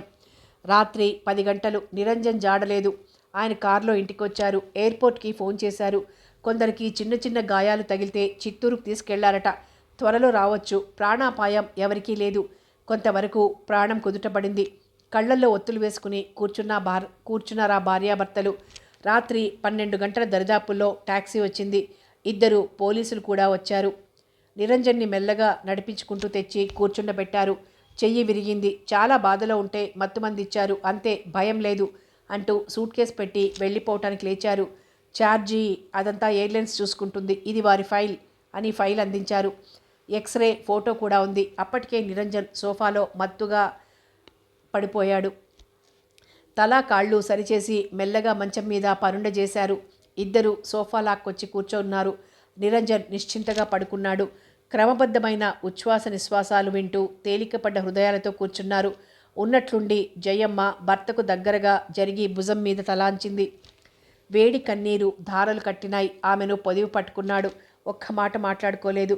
కానీ వారికా సన్నిహితత్వం చాలు. ఒకరి నుంచి మరొకరు శక్తిని పుంజుకున్నారు. కొనుకు తీస్తూ లేస్తూ రాత్రంతా అక్కడే ఉన్నారు. తెల్లవారి 5ంటికి డాక్టర్ జోషికి ఫోన్ చేస్తే ఆమె పరుగుల మీద వచ్చింది. పరీక్ష చేసింది. పల్స్ నార్మల్గా ఉంది. కానీ కాస్త ఒళ్ళు వెచ్చగా ఉంది. మెలకువ వస్తే అతనికి ఎలా ఉందో తెలుసుకోవచ్చు. దగ్గర 7ంటికి మెలకువ వచ్చింది నిరంజన్కి. కళ్ళు తెరిచి ముగ్గురిని చూసి నవ్వాడు. రాత్రి టాక్సీలో తెచ్చి వదిలి వెళ్ళారు. అవును, అక్కడే హాస్పిటల్లో ఉండమన్నారు. వీల్లేదని వచ్చేశాను. అతని కళ్ళు అమల కోసం వెతుకుతున్నాయి. డాక్టర్ తన కర్తవ్యం నిర్వహిస్తోంది. కాఫీ తాగించి మందులిచ్చింది. అన్నీ అడిగి తెలుసుకుంటోంది. తగురీతి సమాధానం చెప్తూనే కళ్ళను గుమ్మానికి అప్పగించాడు. అమల రాదేం? ఎక్కడుంది? చాలా బాధగా ఉందా? లేదు, పర్వాలేదు, కాస్త అలసట. ఈ రోజంతా బాగా రెస్ట్ తీసుకుంటే మంచిది. అలాగే, ఏదో పనున్నట్లు అత్తామామ బయటకెళ్లారు. అదే అదననుకొని డాక్టర్, అమల కనబడదేం అని అడిగాడు. ఆమె కిట్ సర్దుకునే నెపంతో అటు తిరుగుతూ అంది. అమల ఇక్కడ లేదు. ఉంటే మీ దగ్గరకు రాకుండా ఉంటుందా? కోపంతో రాకుండా ఉండొచ్చుగా. అమల మీలాంటిది కాదుగా. అతడు చటుక్కున కళ్ళు వాల్చేసుకున్నాడు. పోనీయండి. ఎక్కడికి వెళ్ళింది? ఎక్కడికి వెళ్ళలేదు. ఇదే ఊళ్ళో ఉంది. క్షేమంగా ఉంది. కాస్త మార్పుగా ఉంటుందని ఫ్రెండ్స్ ఇంట్లో ఉంచాం. అంటే ఏముంది? మీ మీద బెంగతో ఒంటరిగా ఇంట్లో కూర్చొని అస్తమానం బాధపడుతుంటే చూడలేక అలా పంపాం. నిరంజన్ బాధగా కళ్ళు మూసుకున్నాడు. ఒక్కసారి పిలిపించలేరా? ఆమె తీక్షణంగా అతన్ని చూసింది. అమ్మలను ఎరిగి ఉండే ఇలా అడుగుతున్నారా? మిమ్మల్ని ఈ స్థితిలో చూసి ఏమైపోతుంది? ఆ షాక్ నుంచి తప్పించడానికైనా మీరు కొన్ని రోజులు ఆగాలి. కనీసం మీకుగా మీరు వెళ్ళగల స్థితిలో ఉంటే చాలు. ధైర్యంగా ఉండండి. వస్తాను. ఆమెను త్వరగా చూడాలంటే త్వరగా కోలుకోవాలి. డాక్టర్ని గేట్ దాకా తీసుకెళ్ళి ఏం చేద్దామన్నారు? డాక్టర్ ఫోన్ చేస్తాను ఇంకా పొడిగించమని. ఈ పరిస్థితుల్లో అమల ఇతన్ని చూస్తే మంచిది కాదు. అసలే వెర్రిమొర్రి ఆలోచనలతో ఉంది. నిరంజన్ లేచి తిరిగేదాకా సర్జరీని ఆపమనాలి. అదేలేండి, అమలకేదో చెప్పి పోస్ట్పోన్ చేస్తున్నట్లు నటించాలి. కానీ అదంతా సులభం కాకపోయింది. రేపటిదాకా పోస్ట్పోన్ చేస్తారా? ఎందుకని విసుగ్గా అడిగింది. ఇవాళ చాలా అర్జెంట్ ఆపరేషన్ ఉంది. అంటే చిన్న యాక్సిడెంట్ అయింది. ఒక ఆమె ముఖం సరి చెయ్యాలి. అంత టైం పడుతుందా? అవును, కొన్ని గంటలు పడుతుంది. ఓ, ఉన్నట్లుండి అమలంది. మీరు ఈ విధంగా వాయిదా వేయటం బాలేదు. నేను బలహీనమైపోయి తెగింపుపోయి వెళ్ళిపోగలను. అది నాకు ఇష్టం లేదు. ఆందోళనతో బిగిసిపోయినట్లు గడపలేను. రేపు తప్పక ఏదో చెయ్యండి. లేకపోతే వెళ్ళిపోతాను. మరేదో దారి నేనే చూసుకుంటాను. డాక్టర్ తప్పక వీలవుతుందని హామీ ఇచ్చాడు. కానీ ఆ రేపు వచ్చింది. నిరంజన్కి జ్వరం తగ్గలేదు. ఈ స్థితిలో వారిద్దరినీ ఒకరి దగ్గరకు మరొకరిని చేర్చడానికి అందరికీ భయం వేసింది. నిరంజన్ వెళ్ళలేడు. అతడు యాక్సిడెంట్ గురించి చెప్పి ఆమెను తీసుకురాలేరు. నేను అతడితో మొదట మాట్లాడాలి. ఆ తరువాతనే వాళ్ళిద్దరూ మీట్ అవ్వాలి అని సైకియాట్రిస్ట్ అన్నాడు డాక్టర్ జోషితో. అందుకు సమ్మతించింది ఆవిడ. మరి అమల ఆగలేదు. ఒక్కో గంట గడుస్తుంటే అమల నర్వస్ టెన్షన్ ఎక్కువైపోతుంది. ఇక లాభం లేదని అనుకున్న సమయానికి అమలను తీసుకెళ్లారు. ఆఖరిసారిగా అడుగుతున్నాం, మనసు మార్చుకోలేదు కదా? ఒక డాక్టర్ అడిగాడు. అమల నవ్వి లేదు అంది. ఆమె కళ్లకు గంతలు కట్టి థియేటర్లోకి వీల్చైర్లో తీసుకెళ్లారు. అంతా నిశ్శబ్దం. అమలకి అయోమయంగా ఉంది. Doctor, yes, I'm here. ఇప్పుడు చెక్కిల మీద ఇంజెక్షన్ ఇస్తాను. నంబుగా అయిపోతుంది. ఆ తరువాత ఘాటు వేసి కుట్లు వేస్తాను. బాగా పెద్దగా వేయండి. అలాగే, ఏ విధంగా చూసినా అది అసహ్యంగా కనబడాలి. ముగ్గురు డాక్టర్లు, నర్సు ముఖాముఖాలు చూసుకున్నారు. సన్నగా సూదితో చెక్కిలి మీద గుచ్చాడు డాక్టర్. నమ్ముగా అయిపోయింది. ఓ అరగంట ఏదో చేశారు. అమలను రూమ్లోకి తేగానే అర్థం చూసుకుంది. పెద్ద బ్యాండేజీ. ముఖం సగం కనబడటం లేదు. నవ్వు వచ్చింది. కానీ అంతలో తల్లి రావటంతో దుఃఖం ముంచుకొచ్చింది. తల్లిని కావలించుకుంది. కన్నీరు బ్యాండేజీ తడుపుతుంది. వద్దు అంటూ ఆయా అమలను వారించి మంచం మీద పడుకోబెట్టింది. అమ్మ, ఎప్పుడు వెళ్దాం ఇంటికి? ఈ సాయంత్రం. నువ్వు ఇక్కడ ఉండవా? ఉంటాను. ఆమె ఎంతకన్నా మాట్లాడలేకపోయింది. సాయంత్రం 3 గంటలకి వెళ్ళిపోవటానికి పర్మిషన్ ఇచ్చారు. 4వ రోజు రావాలి, అప్పుడు విప్పుతాను. నీళ్లు తగలనివ్వకండి, కన్నీరు జారనివ్వకండి. చాలా కామ్గా ఉండాలి, లేకపోతే స్కార్ చాలా అసహ్యంగా ఉంటుంది. నాకు అలాగే ఉండాలి, కానీ అది చాలా అగ్లీగా ఉంటుంది. ఓ అని ఊరుకుంది. అమల సైకియాట్రిస్ట్ దగ్గరికి వెళ్ళి సెలవు తీసుకుంది. నాకెంత సంతోషంగా ఉందో తెలుసా? అందుకైనా మీరు సంతోషించాలి. ఐఎమ్ గ్లాడ్ అంటూ ఆమె చెయ్యందుకొని మృదువుగా పట్టుకున్నాడు. నువ్వు చాలా ధీరురాలివి. అమల నవ్వు అంత బాగా కనబడలేదు. నా హస్బెండ్ని మీరు మీట్ కావాలి. మీకిద్దరికి ఎన్నో విషయాలు కామన్ ఉంటాయి. అవును, ఒకనాడు చూడాలి. అమల అటు వెళ్ళిపోయిన అరగంటకంతా డాక్టర్ జోషి నిరంజన్ని సైకియాట్రిస్ట్ దగ్గరికి తీసుకొచ్చింది. వారిద్దరినీ పరిచయం చేసి ఆమె వెళ్ళిపోయింది. తనను ఇక్కడికి ఎందుకు తెచ్చారు? నిరంజన్ ఆశ్చర్యంతో కలిగి చూశాడు. ఆయన నిరంజన్ యాక్సిడెంట్ విషయం మాట్లాడి సంభాషణ ప్రారంభించాడు. ఇప్పుడు కులాసంగా ఉందా? పర్వాలేదు. జ్వరం పొద్దుట 10 గంటలకు విడిచింది. చెయ్యి అంత బాధగా లేదు. అతడు అంచనా వేస్తున్నాడు. లోపలే అతన్ని తూకం వేస్తున్నాడు. భూతద్దంలోంచి గమనించినట్లు గమనిస్తున్నాడు. నిజంగానే నిరంజన్ది చాలా అందమైన విగ్రహం. అతడి పక్కలో అమల నుంచోబెట్టి ఊహించి ఆనందించాడు. మరి 2 గంటల తర్వాత నర్సు నిరంజన్ని బయటికి తీసుకొచ్చింది. నిరంజన్ పరధ్యానంగా నిలకడలేని మనిషిలా నడుస్తున్నాడు. తనని అతి వేగంగా ముల్లోకాల్లో చుట్టి తిప్పుకొచ్చినట్లు, ఒంటరిగా వదిలి అంతా మాయమైనట్లు ఫీల్ అయ్యాడు. చెయ్యి విపరీతంగా బాధ పెడుతున్నట్లుంది. చిత్రం, తాను వచ్చినప్పుడు అలా లేదు. అన్ని విషయాలు ఒక్కొక్కటిగా తెలుసుకుంటే బాధ అధికం కాజొచ్చింది. మెట్ల మీద నుంచున్న నిరంజన్ని చూసి డ్రైవర్ కారు తెచ్చి ఆపాడు. నర్సు అతన్ని కూర్చోబెట్టింది. థ్యాంక్ యూ అన్నాడు. కళ్ళు మూసుకుని సీట్లో చేరబడ్డాడు. కారు మెల్లగా ముందుకు సాగిపోయింది. ఈ సంఘటన ఇటువంటి పరిణామాలకు దారితీస్తుందని తానెన్నడైనా ఊహించాడా? అమ్మో, అమల అలా ప్రవర్తిస్తుందని కలలో అయినా అనుకున్నాడా? ఏమిటి? తను విన్న సంగతులేమిటి? అమల గర్భవతి, పోగొట్టుకోవాలని చూస్తోంది. ఎన్నాళ్లకు శుభవార్త విన్నాడు. కానీ అలా కోరటానికి ఆమెకు హక్కు లేదే. నేనేం చెయ్యాలి? డాక్టర్ చెప్పిందంత నిజమేనా? అమల కోరిక అసహజమైన కోరిక. ఎంత భయంకరమైంది! తలుచుకుంటేనే హృదయాన్ని కత్తితో నరుకుతున్నట్లుంది. వీళ్ళు, ఈ డెవిల్స్, ఆమెకు సర్జరీ చేశారట. చెక్కిలి కోశారట. Oh my God! ఆ సుకుమారమైన చెక్కిలిని పెదవులతో తాకుతుంటే ఎంతటి హృదయస్పందన! నిగనిగలాడే ఆ స్వచ్ఛంద చెక్కిలిలో తన ప్రతిబింబం చూసుకోవాలని కవ్వించి ఆమెను పొదివి పట్టుకుంటే ఎంత హాయిగా కిలకిలా నవ్వేది. ఆ కళ్ళల్లోని తళుకు, ఆ పెదవుల మీద లాసం చేసే చిరుహాసం, ఆ కనురెప్పల నీడల్లో తారట్లాడే అనురాగం, విశాల మనోజ్ఞమైన ఆ కనుల్లో ప్రతిఫలించే అమర ప్రేమ, దాని తాలూకు స్పందన తనను ఉక్కిరి బిక్కిరి చేస్తుంటే పాలవెల్లి మీద శతకిరణాల పడవలో పయనించేవాడు. అంతులేని ఆ పాలవెల్లి లాంటిది కాదు తమ ప్రేమ. అటువంటి అమల, తన సర్వస్వమైన అమల ఇలాంటి తుచ్చమైన కోరికలు కోరిందంటే ఆమె హృదయం ఎంతగా గాయపడిందో, ఎంతగా మానసికంగా బాధపడిందో, ఎంతటి రంపపు కోతని భరించిందో, ఎంత ఆవేదనకు గురైందో. నా కోసం తన అందాన్ని తగ్గించుకుంటుంది అమల. మతి భ్రమించలేదు కదా? విశాల ప్రపంచంలో ఎవరైనా భర్త కోసం ఇలాంటి పని చేసేవారున్నారా? హే భగవాన్! అతడి హృదయాన్ని ఎవరో గట్టిగా నొక్కుతున్నట్లయింది. ఎడమ చేత్తో నుదురు తుడుచుకున్నాడు. సార్, మంచినీళ్ళు పుచ్చుకుంటారా? కారును పక్కగా ఆపి అడిగాడు డ్రైవర్. జవాబు లేదు. కానీ అతడు నీళ్లు పోసి గ్లాస్ అందించాడు.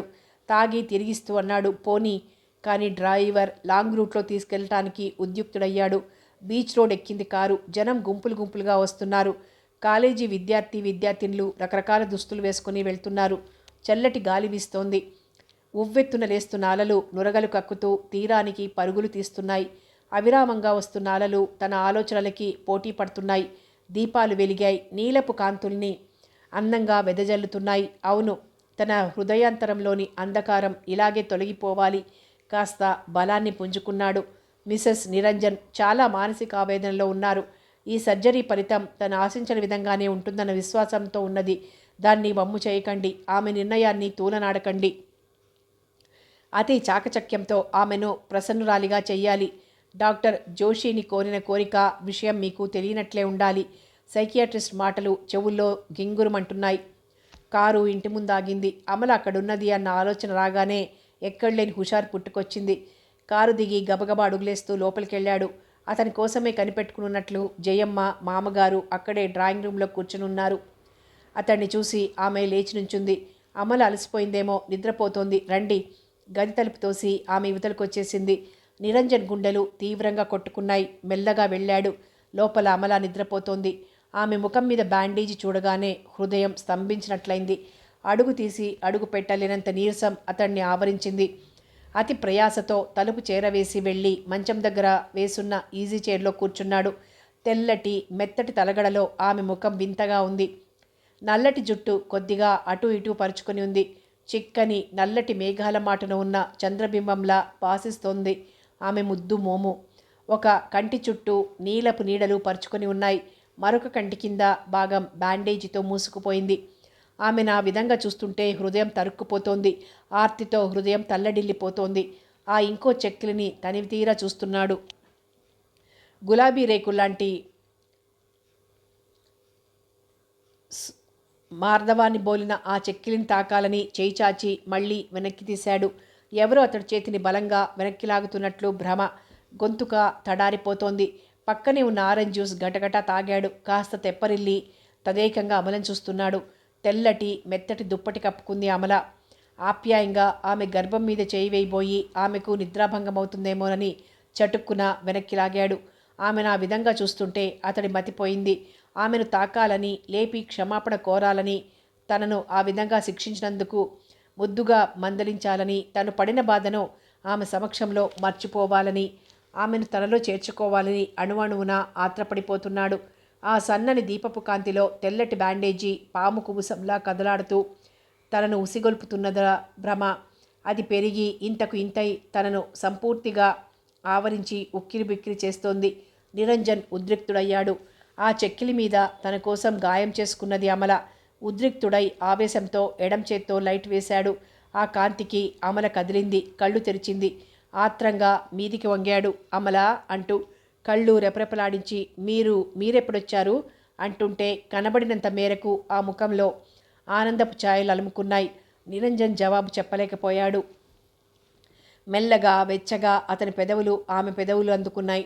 రెండు చేతుల్ని భర్త మెడ మీద వేస్తూ చేతికట్టు గమనించింది. ఏమైంది? ఏం లేదు, పడ్డాను, అందుకే ఆలస్యమైంది. అయ్యో, చాలా బాధగా ఉందా? లేదు. తనివి తీరా ఒకరినొకరు చూసుకుంటున్నారు. మీరు చిక్కారు. కళ్ళతో తరచి తరచి చూస్తూ అంది. నువ్వు కూడా అంటూ ఎడమ చేతిని ఆమె తల కిందికి పోనిచ్చి తనకు సమీపంగా ఉండేలా దగ్గరకు తీసుకుని పొదివి పట్టుకున్నాడు. అమల, నన్ను క్షమించు. అదంతా ఇప్పుడెందుకు, ఈ క్షణానికి ఇది చాలంటూ అతడి చెంపకు తన చెక్కిలి ఆంచి కళ్ళు మూసుకుంది. ఆ అవతలి వైపు ఉన్న చెక్కిలి ఎత్తుగా కట్టుతోనూ ప్లాస్టర్తోనూ ఉంది. దాన్ని చూస్తుంటే అంత దగ్గరగా ఉంటే నిరంజన్ సహించలేకపోయాడు. ఆవేశంతో ఆమె కళ్ళల్లోకి చూశాడు. అమల, నన్ను ఈ విధంగా శిక్షించడం నీకు న్యాయమేనా? ఈ విధంగా నా మీద పగ తీర్చుకుంటావా? అయినా నీ మీద నీకు హక్కెక్కడిది? నువ్వు నా దానివి, నా ఇష్టం. నా అనుమతి లేకుండా ఈ పని చేశావే, నిన్నేమనాలి? నీ ముఖం చూస్తూ గడిపే మధుర క్షణాల్ని నా ప్రాణాధికంగా భావిస్తానే. నన్ను అర్థం చేసుకున్నది ఇంతేనా?